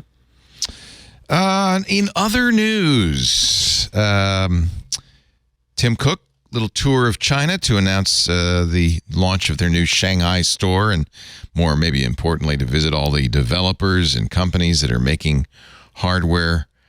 And of course, China is a problem site now for iPhone because of a 33% drop last quarter in iPhone sales. He also did something I don't think anybody expected. He said, we're going to have the Vision Pro for you in China by the end of the year. Yeah, and Tencent also announced that they're going to be supporting it with all their apps. So that is a very, very big get for the Vision Pro. Yeah. What does Tencent make that we would want to put on our Vision Pro? They're kind of the Google of China, as far as I understand. They have a lot of games, the market, right? The games, social media. They have microblogging apps. They have e-transaction apps. Essentially, that means that a lot of the stuff that if someone were to buy the device and wanted to think of it as a useful thing that has parity with a smartphone in China, they would want this suite of apps. Interesting. But yeah, it's definitely the Chinese goodwill tour. He spoke at the China Development Forum. He was talking about AI and saving the environment. He's having a private meeting with a premier, private dinner with a premier. So yeah, this is definitely the latest data was 33% down. That's up from 24% earlier in the year, down in the year. So clearly they have a problem with the iPhone, and a lot of it is going to be about making sure that whatever noise is being made about promoting industries inside China where everything is made inside the country, like Huawei, this is not going to affect the relationship, the incredibly valuable economic relationship both ways between Apple and China. But right now, Apple is really taking it in the neck. Tim is clearly a China lover, or at least he loves the money that comes out of China. Still bullish on China. Always bullish on China. He has 1.6 million fans on Weibo, one of the Chinese social apps, and was posting clips. A clip he posted last Wednesday, he said he'd been for a stroll along the Bund waterfront with Chinese actor Zheng Kai before, quote, enjoying a classic Shanghai breakfast. Now, I'm sure he has a team, a Weibo team. Not a euphemism. Doing this, yes. We gave him the old Shanghai breakfast. Yeah, the old Shanghai. He ate it. And one It was tasty. Cook shared that he stopped by a studio of a local director who was finishing on a short film about girls following their dreams to be lion dancers. This is all, it's carefully tuned to Chinese culture. Yeah. His strategy with China is engagement, right? I mean, there was that time when the sabers were really rattling during the Trump administration that there was that story about how Tim Cook was in some ways America's leading diplomat in China, because he's always been engaged. Tim Cook really believes not only as a place for Apple to manufacture, but as a place that Apple can be in as a market. And there are a lot of companies that would walk away and have walked away from China. And Cook believes, I really do think he believes it too. I mean, they are stuck in some senses, right? They are stuck in some senses in terms of their manufacturing. We've talked about that, but I think he also believes in a global economy and in connecting to China and engaging with China and being visible in China, and that Apple is a global company and that China is a part of that. And also, yes, I think he's also showing respect for China, and that helps him with the Chinese authorities because he takes them seriously. He wants his products to be there, and he is willing to play ball in that way too. And I just think that's a fundamental Tim Cook concept. Yeah. I think he legitimately believes that your choice with countries around the world is, if you can, engage with them and be there and treat them seriously, and that's what he's doing in China. Yeah, and he's doing it very, very well, particularly for that country. I mean, I've been trying to understand China more over the past 5 or 10 years, and I've read an interesting book about Western companies that try to do business in China. That one of the biggest mistakes that they tend to make, they often make, is essentially making China remember. They have a cultural memory of colonialism and all the ways that they've been made to suffer and been diminished and been dismissed by foreigners who came in and said, well, we're going to control this market, or hey, we're going to exploit you and we're going to basically turn you as a resource area. And when you have a company that comes in and basically comes and thinks of China as, hey, wow, I love that you've got this new exploding middle class. We can sell so many of our junk to your middle class people, then take the money out of the country. That tends to fall on very, very deaf ears. Whereas when you come in saying that, wow, we would like to add to your community, we would like to learn from you, we would like to adapt to you, we would like to run a business that feels very much like a Chinese business. There is also, of course, the component where they are very much going to be expected to, whatever they do has to be in line with the priorities and the profile of the Communist Party. Again, they don't necessarily own and run everything, but if you are not in alignment with the party, you are going to have a very, very hard time very, very quickly. And Tim seems to have managed this extremely well. And maybe he is also doubling his bets, not only because of the problems that Apple is having selling iPhones in China, but also I hate to remind people, but there is a chance that Trump will be president again next year. And the trade situation with China is not going to get better if that happens. Well, it's already becoming problematic because of TikTok, right? And TikTok, right? There is definitely a component of the government, both in the military and in Congress, and the right and the left, that is basically a China hawks, that they don't believe that anything we have to do with China is a mistake and that we should view them as an enemy. I'm kind of more on the Tim Cook side, I was always a Sinophile. I studied Chinese history in college and loved the country. But I've always thought, even if you have a hostile government, as we do in the Chinese Communist Party, it's better to have commercial bonds. That's a better way to preserve peace than through strength. And so I think banning TikTok, which is clearly going to be seen by the Chinese government as a very hostile move, is kind of the opposite of what Tim Cook's goodwill tour is.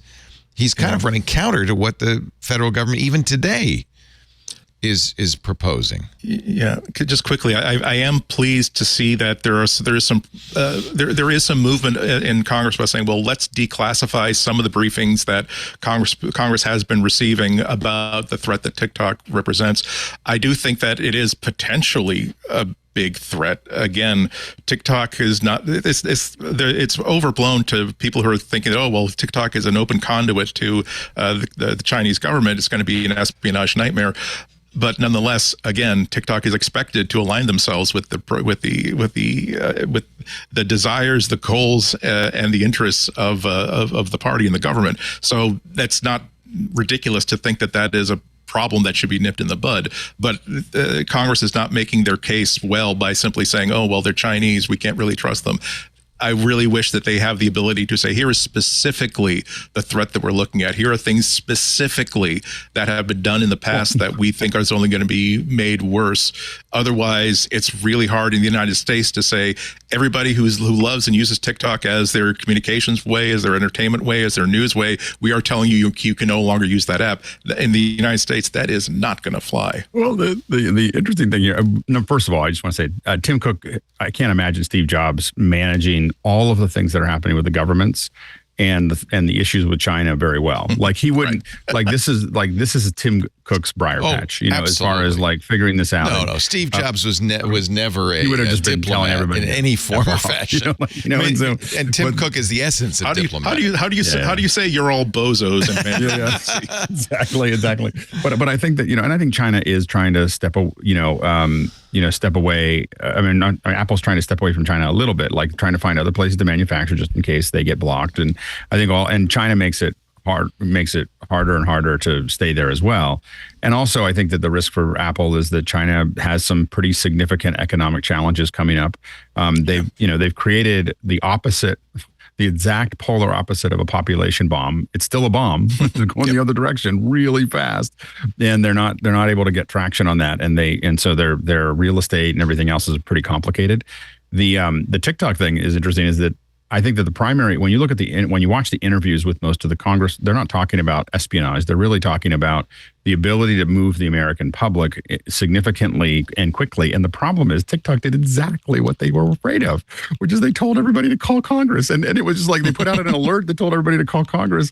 And that was exactly what they were saying the Chinese can do to us. And so that's the real challenge, I think. But I think that I think Apple, I think it always makes sense for them to make, to be pragmatic, in how they're interacting with a lot of different countries. So I think that this all makes sense, but it is China right now is a pretty complicated. It's probably one of the most complicated parts of the world right now with our relationship with it, as well as, there's other countries that are problematic like Russia, but it's not complicated for Apple. They're just not there anymore. But to be so embedded with a country that has a variety of both diplomatic and financial problems right now, it's going to be interesting to see how Apple manages that and keeps it as part of their bottom line, because there's a significant chance China could see some pretty hard times in the next decade, related to their all their savings was wrapped up in real estate, and it's a bunch of empty buildings. So that becomes problematic. A signed Steve Jobs business card from 1983. What do you think that would be worth? Probably wouldn't say $181,000, but that's what it drew at an auction. Good heavens! I'm sorry. Go ahead. No, go ahead. That's fine. I've been following this auction because it has RR Auctions has like regular sales of like Steve. Actually, I think they call it the Steve Jobs and the Apple Computer Revolution auctions. So it's a lot of like vintage, like one-off prototypes. They have like a Newton message pad that had a webcam and for video calls in it. This year they had Elisa. They had a bunch of Apple One. This is my favorite thing. A handwritten check from March 19th, 1976 for $13.86 to Elmar Electronics. So this is for parts for the Apple One. In fact, the company name and address is handwritten in by Steve. It's a starter check. It's a starter check. I love it. Check number 3 written before the formal incorporation of Apple Computer. Unbelievable. And that's not they also auctioned off check number 2 like last year or something like that. This went for $176,000. Yeah. They had another autograph because Steve Jobs didn't like good luck getting close to him. Good luck striking up a conversation with him that would not make you regret as a stranger coming up to him and striking a conversation, but also getting an autograph from him was like really, really difficult. But there's one nice artifact where someone went to the movie, saw one of the Pirates of the Caribbean movies, and a guy next to him asked him if he could like move over because he and his kids wanted to sit together. And oh my God, it's Steve Jobs. And he asked Steve to like sign the only piece of paper he had on him, which was his movie ticket, and that went for some tens of thousands. $14,653. But don't try to use it to get into the movie. By the way, I don't think Century Cinema would honor that now. Not to mention the fact that it's worth $14,000. But to put it into perspective, Heritage Auctions also had an immense auction of like movie memorabilia, and the axe that Jack Nicholson used to bash through that door in The Shining Johnny went for less than that check. You could have bought three. No, you could have bought the Grail from the Indiana Jones series, the Holy Grail. The Holy Grail costs less. And the Shankara stones, and I think maybe even the original, one of the sets of original Ten Commandments tablets from the original Ten Commandments. All three of those would have cost you like less than $183,000. Wow. So save your memorabilia, kids. When you get that Andy Nacco autographed movie ticket, you hold on to that. It might be worth something. I should mention, just in case there's like conflict of interest, I did have an item in this auction, and it did sell for like many times more than I thought it would. I honestly put it in the auction because it was a somewhat fragile item, and knowing how things are at this office, like I could lose it or could get like damaged or something like that. And I was thinking, okay, well, I bet it'll be worth the trouble. And oh my God. Is that why you have the beautiful hangings now behind you? You came in some money. Is that it, Andy? Yeah. Do you want to tell us what it was, or is it secret? It's not. I guess it's not secret. It's like I have one. Also, another reason why I auctioned, because I have two copies of Through the Looking Glass. Are these first editions? The game. The game Through the Looking Glass, which was written by. Is that Steve America Capps McGee? I don't know. I think it is America McGee. Yeah. But yeah, that was one of the first Apple Mac games. Yeah. Yeah, exactly. One of the first pieces of Mac software, because it was written for the Lisa just as like a piece of fun. Wow. And then like when when word got out to the Mac team about this really cool Lisa game, they asked Steve to come in and show it, and everyone was playing all over the time. Yeah. Right. And then they said, yeah, could you port this to the Mac? And then sure, he did that in about a day. And then Steve Jobs got into it and said, okay, guess what, Steve? We are going to move you to the Mac team. Also, we want to sell this as a piece of Mac software. And this book presentation was like Steve Jobs' like carrot for Steve Capps, and we will give you this. It'll be this beautiful, wonderful presentation. Wow. It has a really great story for it. So I had a sealed copy, and I bought 3 copies of it. Nice. Brand new at a computer store, like when I was in high school, I think, went out of business. And so I gave 1 copy to a friend, kept 1 copy in shrink wrap, and had one copy just basically as a little display. And is that the Mac? That's the Mac version you have there, not the Lisa version. Yeah, exactly. The Lisa version wasn't sold, right. And also, only in researching this did I find out the reason why I didn't actually start playing it until the Apple, the Mac Plus, and I thought, my God, how could they get addicted to this game? It's impossible. It moves too fast. Then I found out that, oh yeah, well, it's much fast. The Mac Plus is much faster than the Mac 28, and that's why. It was like I still remember running when the campus computer labs, like in my college, and just after everybody had left and locked the doors and I'm about to leave, I'm just playing this game and just cursing up a storm trying to make this. It's a chess game in which, like, it's not a turn by turn chess sort of thing. Fun. I remember it. Yeah, it's really fun. But like, all the other pieces can move against you like whenever they want, and it goes so fast. Like it's just a way to see Alice die over and over and over again. It was a horror show. Worth a pretty penny at auction, I'm sure. Actually, that's really the truth of it. Is you got to save the Apple memorabilia because there's cultists who will spend more money. Yeah, I'm really encouraging people. If you really do have something that is actually rare, I'm not talking about, hey, look, I got a Mac 512. It's got the mouse and the keyboard and everything. Those are were also in the auction. They got basically what they tend to go for, which is $500, $600, $700. I mean, people forget that these computers were made like in the hundreds of thousands or the millions.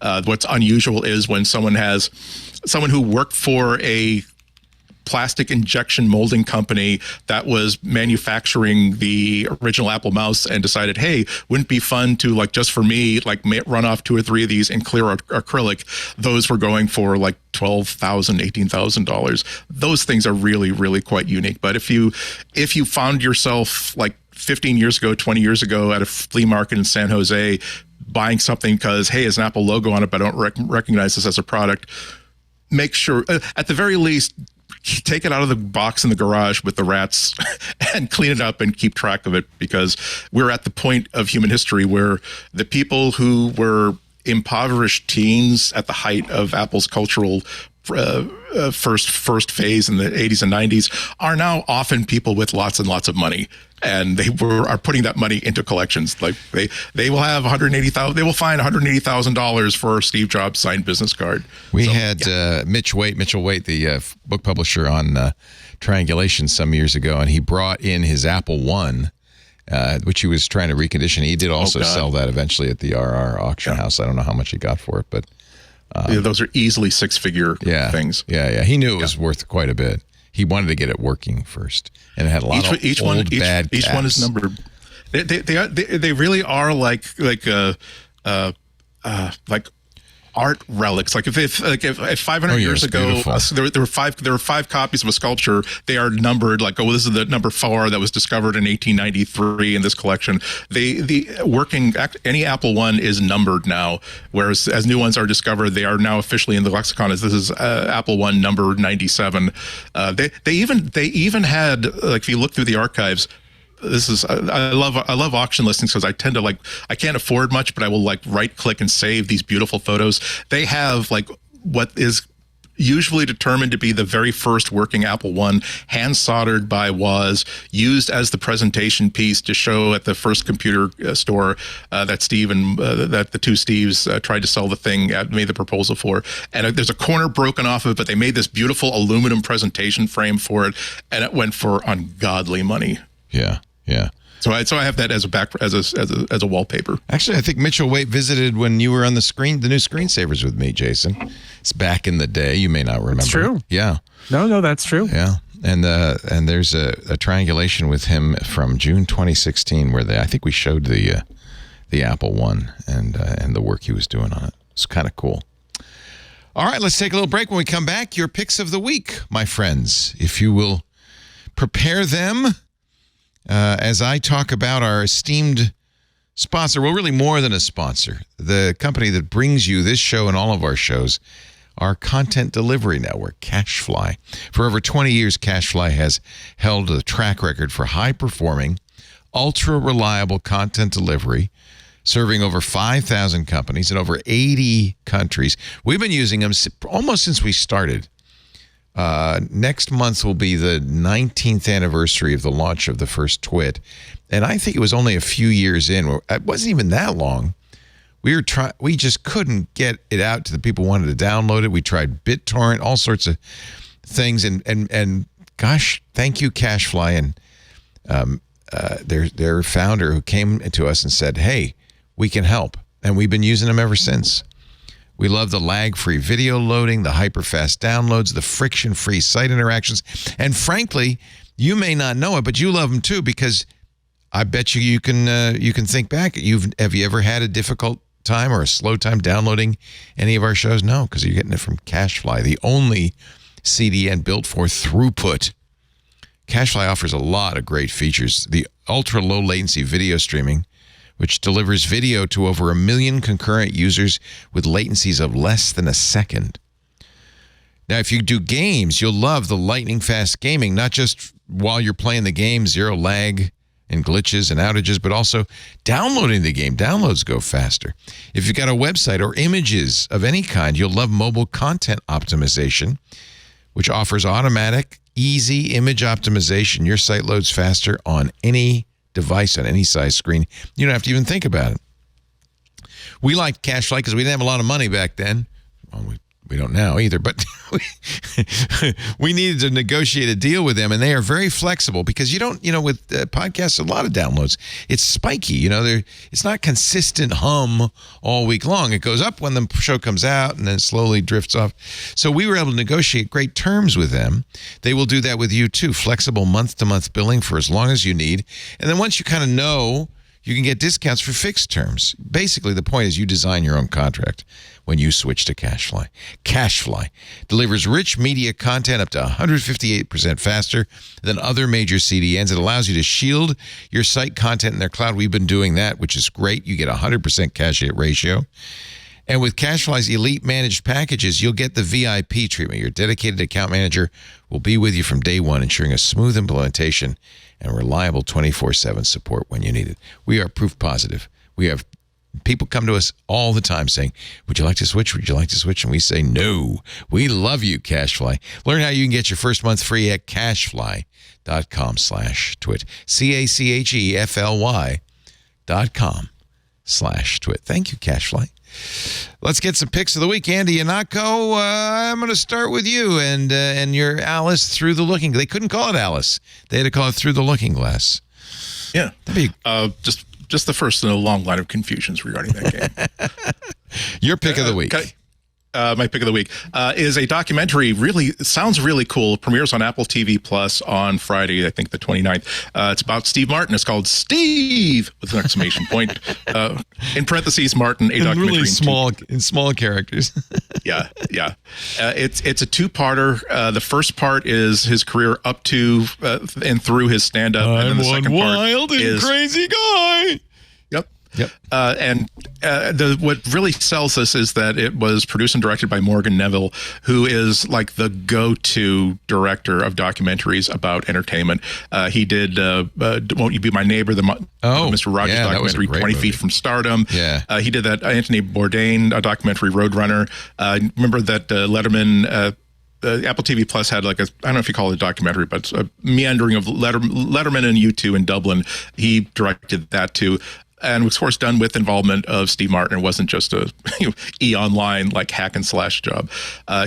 Steve Martin has shown in the past that with his Born Standing Up book, he was really good at talking about and evaluating and figuring out what his path was from selling magic tricks at Disney World to being the biggest stand-up act in the world to throwing that all away at the height of his success and starting off a career in movies that had a whole bunch of ups and downs, and now being a banjo player and touring comic once again. And I have no doubt this is going to be really super interesting. So that's my pick of the week. I think a good pick. I can't wait to watch it on Apple TV. When next week? This Friday. Coming up Friday. This Friday. Yeah. Still doing tech support for Steve? Yeah. I haven't talked to him in a little bit, but the last book he put out, he sent me a copy and came on the show. I've been very lucky to know him, and he's a very sweet guy. He's a deeply humble and super smart, and he's oddly quiet in real life.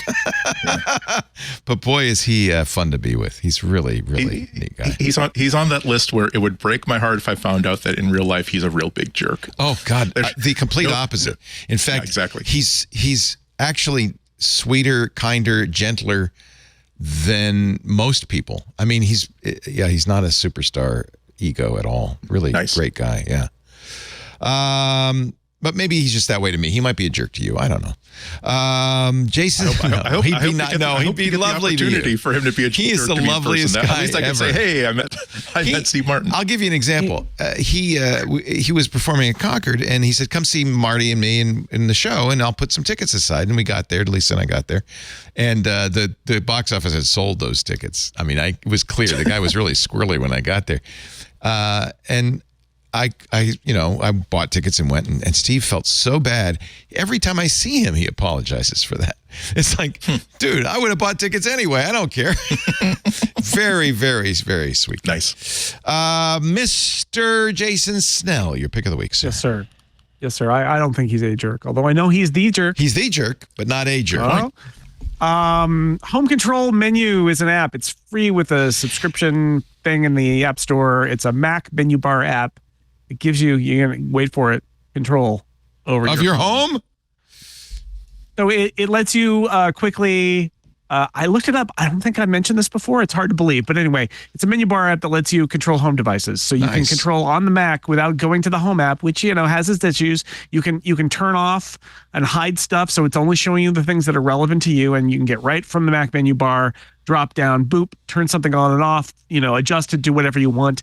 And as a bonus, it has a URL scheme, which means this is how I do home control inside my Stream Deck. Yeah. Is I just use the open URL feature and paste in one of its automation URLs so that when I press any button on my Stream Deck, like magic, all the lights go out. Isn't that cool? Or whatever else, and it's all with home control. So I recommend Home Control Menu is its name now. I think when I bought it originally, it was Home Control, and now it's a subscription product. But like if you're a Mac user who just loves the menu bar and doesn't want to open that home app, or you want to do some automation using URLs, I highly recommend it. I've been using it for years now, and it's great.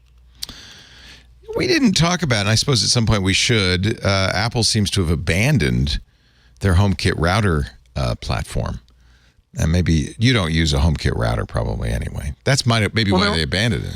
They're all, everything's I'm not quite sure what you mean. The Apple TV is a HomeKit hub. iPads are HomeKit hub. HomePods are HomeKit hubs. No, they had a secure router plan. Remember this?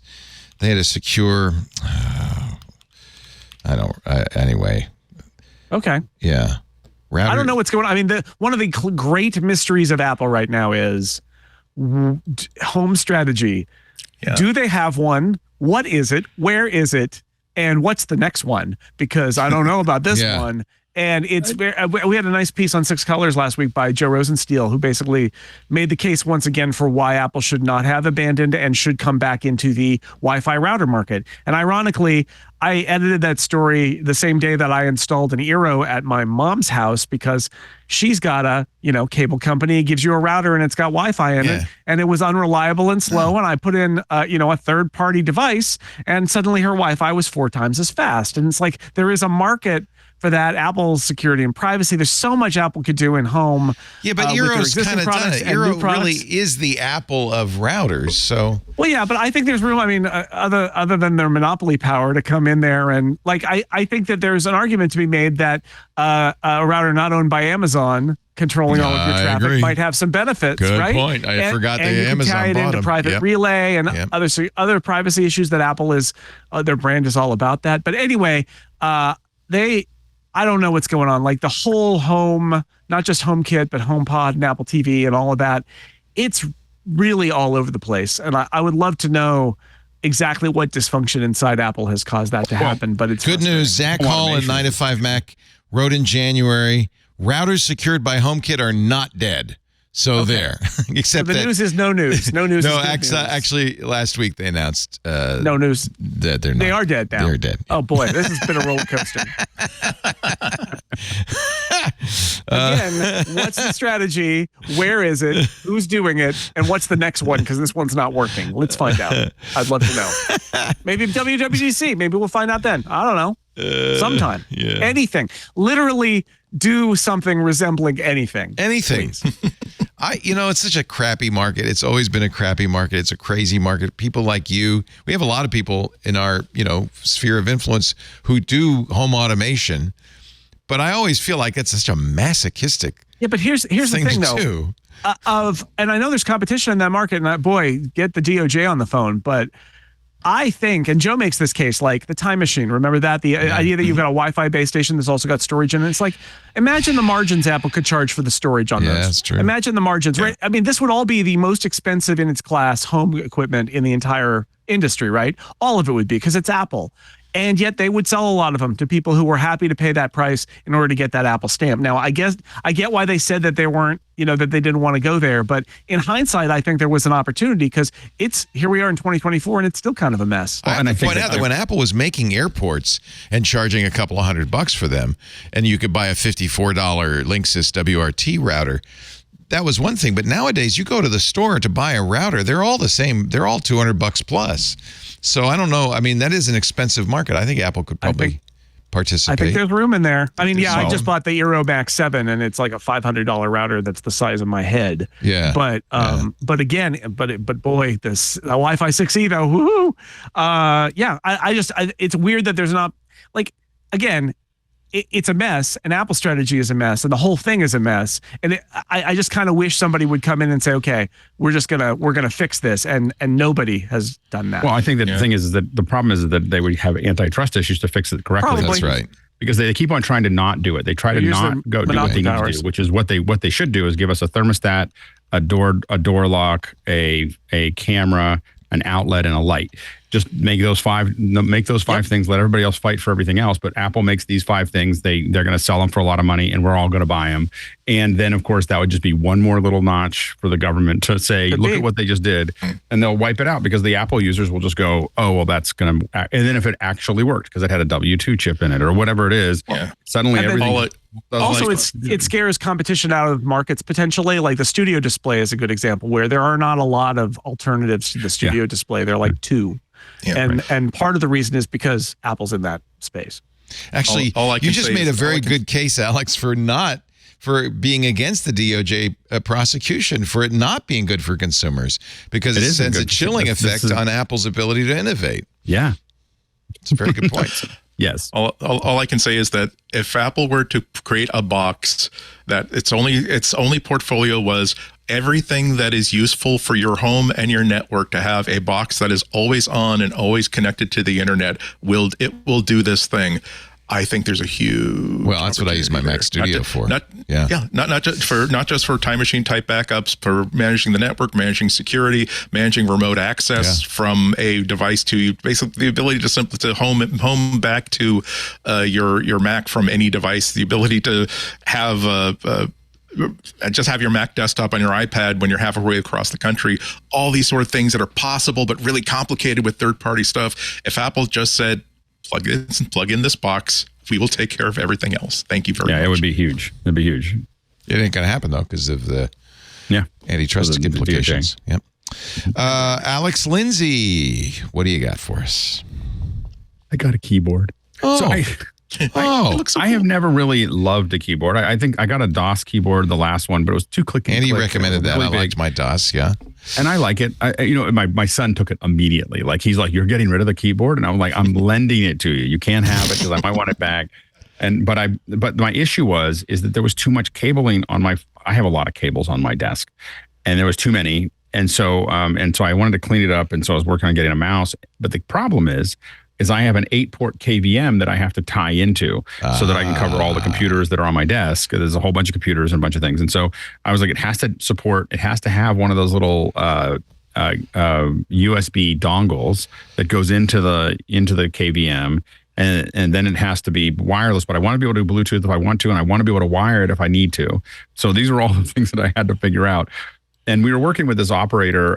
She is a EVS operator. She do playback. EVS is what they use, like do all the playbacks you see on the NFL. And she had this little keyboard, and I was like, oh, that looks like really nice. And she goes, oh, I love my keyboard. And I was like, what is it? And it's a Newfie. It's a Newfie. I got the slightly bigger one. She got a bit smaller. I got a bigger one called the Newfie. This is the Air 96. Now this is, and so it's wireless, here, but I can wire it if I want to. So I have a USB-C. I don't trust a keyboard that is apparently very light. I like a keyboard that weighs 20 or 30 pounds like this. It's murder weapon. I'm using, now this is when you get into the real gaming, like people who get, I'm learning, I'm still a little behind, but I'm learning that people, as soon as someone saw I had a Newfie, they're like, what color keys do you have? I'm like, gray. They're like, no. What colors do you have? The Newfie cherries, the Newfie browns? No. Is it red or is it green or is it? There's these because this one comes with a kit to take apart all the switches and put whatever you want in. This is moss. Alex, you've just begun to enter the twilight zone.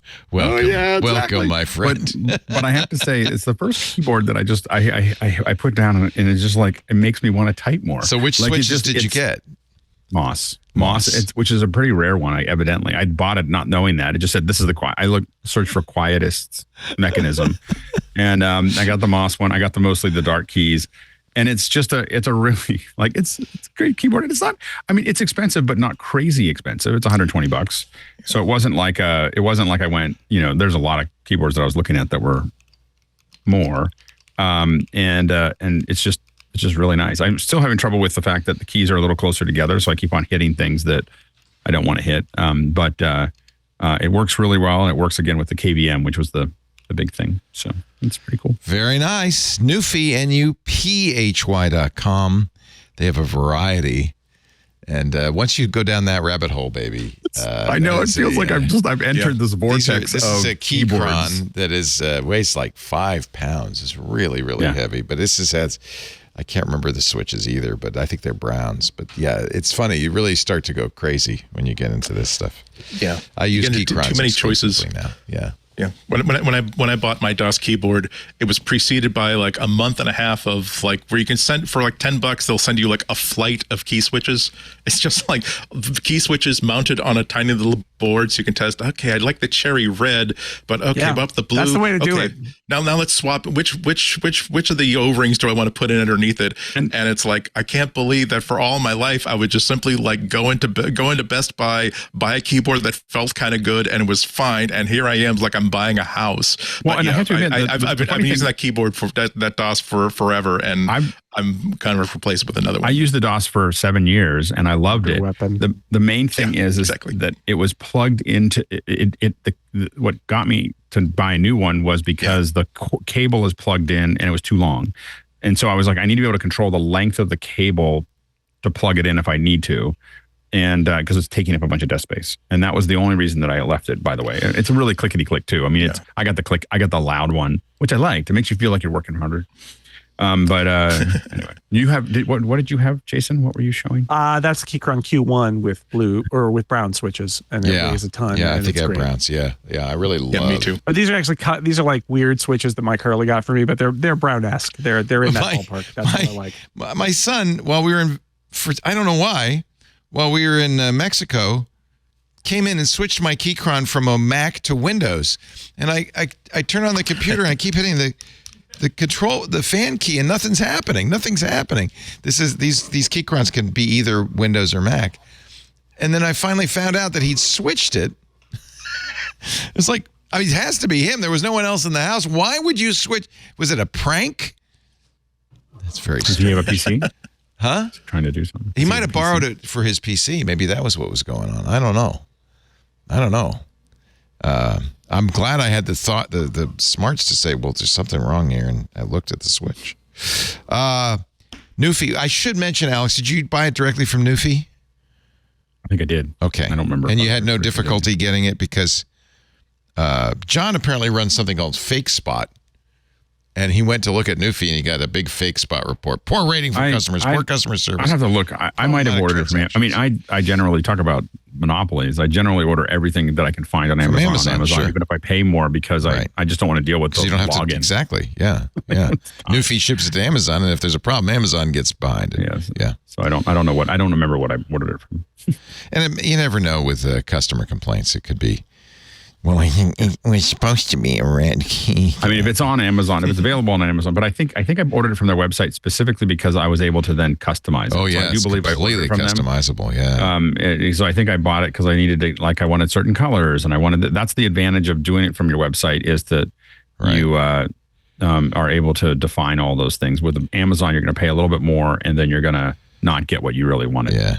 So sometimes you don't even get what you ordered, but that's another story for another day. Ladies and gentlemen, thank you so much for joining us for Mac Break Weekly. Alex Lindsay, officehours.global. What you up to these days on the old office? We're doing, we just every day we get in there and start answering questions for 2 hours a day, just in case you're wondering. And so if you've got questions about media, go ahead and throw those in. Also, 4th anniversary. I can't believe you've been doing this for 4 years. 4 years. So 4 our years. 4th year anniversary was Monday. And so we've done it, I don't know, 1,342 times without taking a break, or 1,400, I don't know, somewhere in that range, 1,430. And, yeah, so we've done it a couple times. 1,462, that was it. 1,463 today. So we, it's been quite a ride. We had a really great panel yesterday. It was full, 16 people in a panel. It was kind of fun. And so, but that went well. Also with Gray Matter, great conversation about AI and medicine, like how AI will affect medicine. The last possible hope for American medicine. Really, and Robert Pearl, obviously, he used to run Kaiser Permanente. Yeah. so he's pretty bullish about it, and talked about it a fair bit. I am not getting surgery from ChatGPT. I'm sorry, I'm not. No. But he just talked about being able to customization and being able to look for things that we wouldn't see otherwise. Nice. Quick, by the way, as a little, I know that this is important, or anybody that's going to NAB, this is about the time when people start going, hey, is there a coupon code to get to NAB, to get to the expo for free? And it is MP07.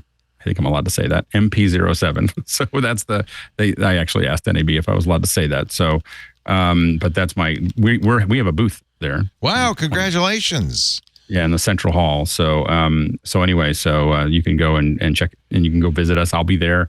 It's going to be a very crazy booth because we're crazy. And and we'll probably be playing Wilt songs in it. No, I'm just kidding. But you should check out Wilt as well. But MP07 will get you a free expo pass, and there's a lot of reasons not to do a conference, and NAB is one of the reasons to do a conference. Is that you just never in the world, anywhere else in the world, do you see so much great hardware and great the innovation that's happening in video and audio and creation and everything else, and they're pivoting slowly towards more and more creators as opposed to just big broadcasters. And so it's a pretty interesting show to go to if you can get to Vegas relatively easily. April 13th through the 17th. I hope you will report back. Of course, you can watch Alex's coverage. We've got 30 people on the team. Yikes!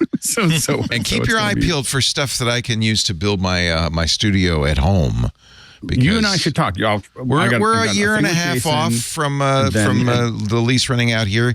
We don't want to pay the extra money for the rent and the PG&E and all that stuff. So we want to kind of why not move everything? We should have done it from day one into our own homes. You guys are all in your homes. No reason why I shouldn't be as well. But I want to set up something that looks kind of nice. Benito's pushing for sideways 100-inch screens. 3 of them behind me. He says you can then do anything you want. Logos, people, whatever. It could be just behind you. Can have your own volume. You can do your own Star Wars. I want a volume. That's what I really want. Yeah, the LED walls are getting better and better. They're getting less expensive. I mean, right now, the ones that will work in front of in a small environment are pretty expensive. Keep an eye. There'll be something at NAB this week, next week. Please keep an eye out for a volume I can have in my house. We talk about this all the time. That's all we talk about is our home studios. Yeah. So I know that's what the office hour is all about. You see, Andy doesn't have to worry about this. He goes to the Boston Public Library for his appearances on WGBH. Got one coming up? Yes, I'll be on Thursday at 12:30 Eastern Time. Go to WGBHnews.org to stream it live or later. Nice. We look forward to that, Andrew. And now that you're newly wealthy, I hope the Ferrari and the hot tub go very well in the house. Yes. It's just nice to know that I'll have housing for at least the next 5 or 6 months. That's all that really matters. And of course, Mr. Jason Snell, you'll find him at sixcolors.com/Jason, a great place to go to keep up on what's going on with Apple. He's got his own many of them podcasts. Many. Anything you want to mention?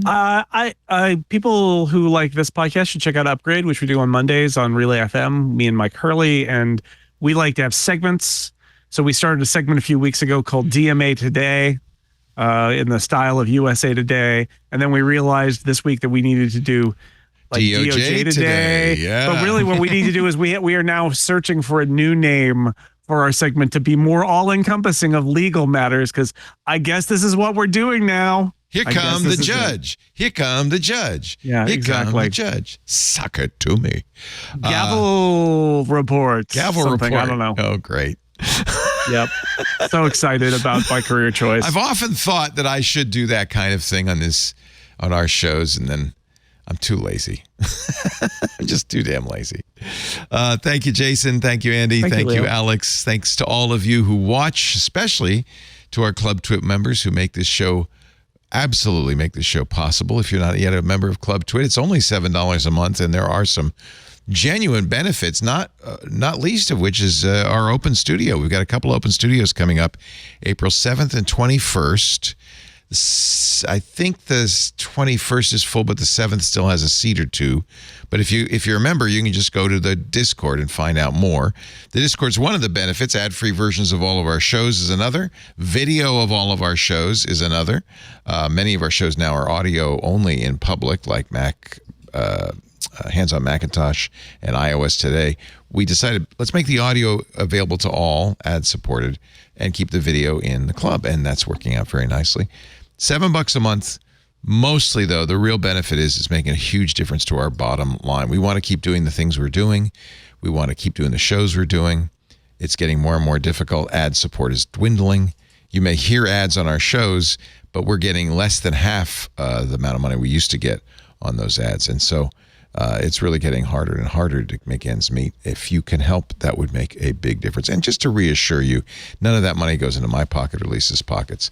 It really goes into the pockets of the staff, the team, people like Jammer B, John Slanina, our studio manager, and Anthony Nielsen, who ran the board today. Thank you, Anthony, our creative director, and all the people in the continuity department and all throughout Burke McQuinn, who keeps things working. Twit.tv/clubtwit if you're not a member. We would appreciate that very much. We do Mac Break Weekly, Tuesdays, 11 a.m. Pacific. That's 2 p.m. Eastern Time. That's 1800 UTC. You can watch us stream it live on YouTube.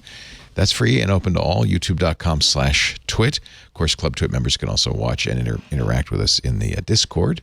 After the fact, on-demand versions of the show are available at twit.tv/mbw. That's our website. There's also, of course, a YouTube channel dedicated to the video of Mac Break Weekly. You can watch there. Best thing to do is subscribe, because you can subscribe to the audio or the video. It's absolutely free in your favorite podcast player. Just look for it, subscribe, and you'll get it automatically the minute we're done cleaning up all the flaws, polishing it up, putting a little makeup on, things like that. Thanks for being here. Now it is my sad duty to report it's time for you to go back to work because break time is over. We'll see you next week. Bye-bye.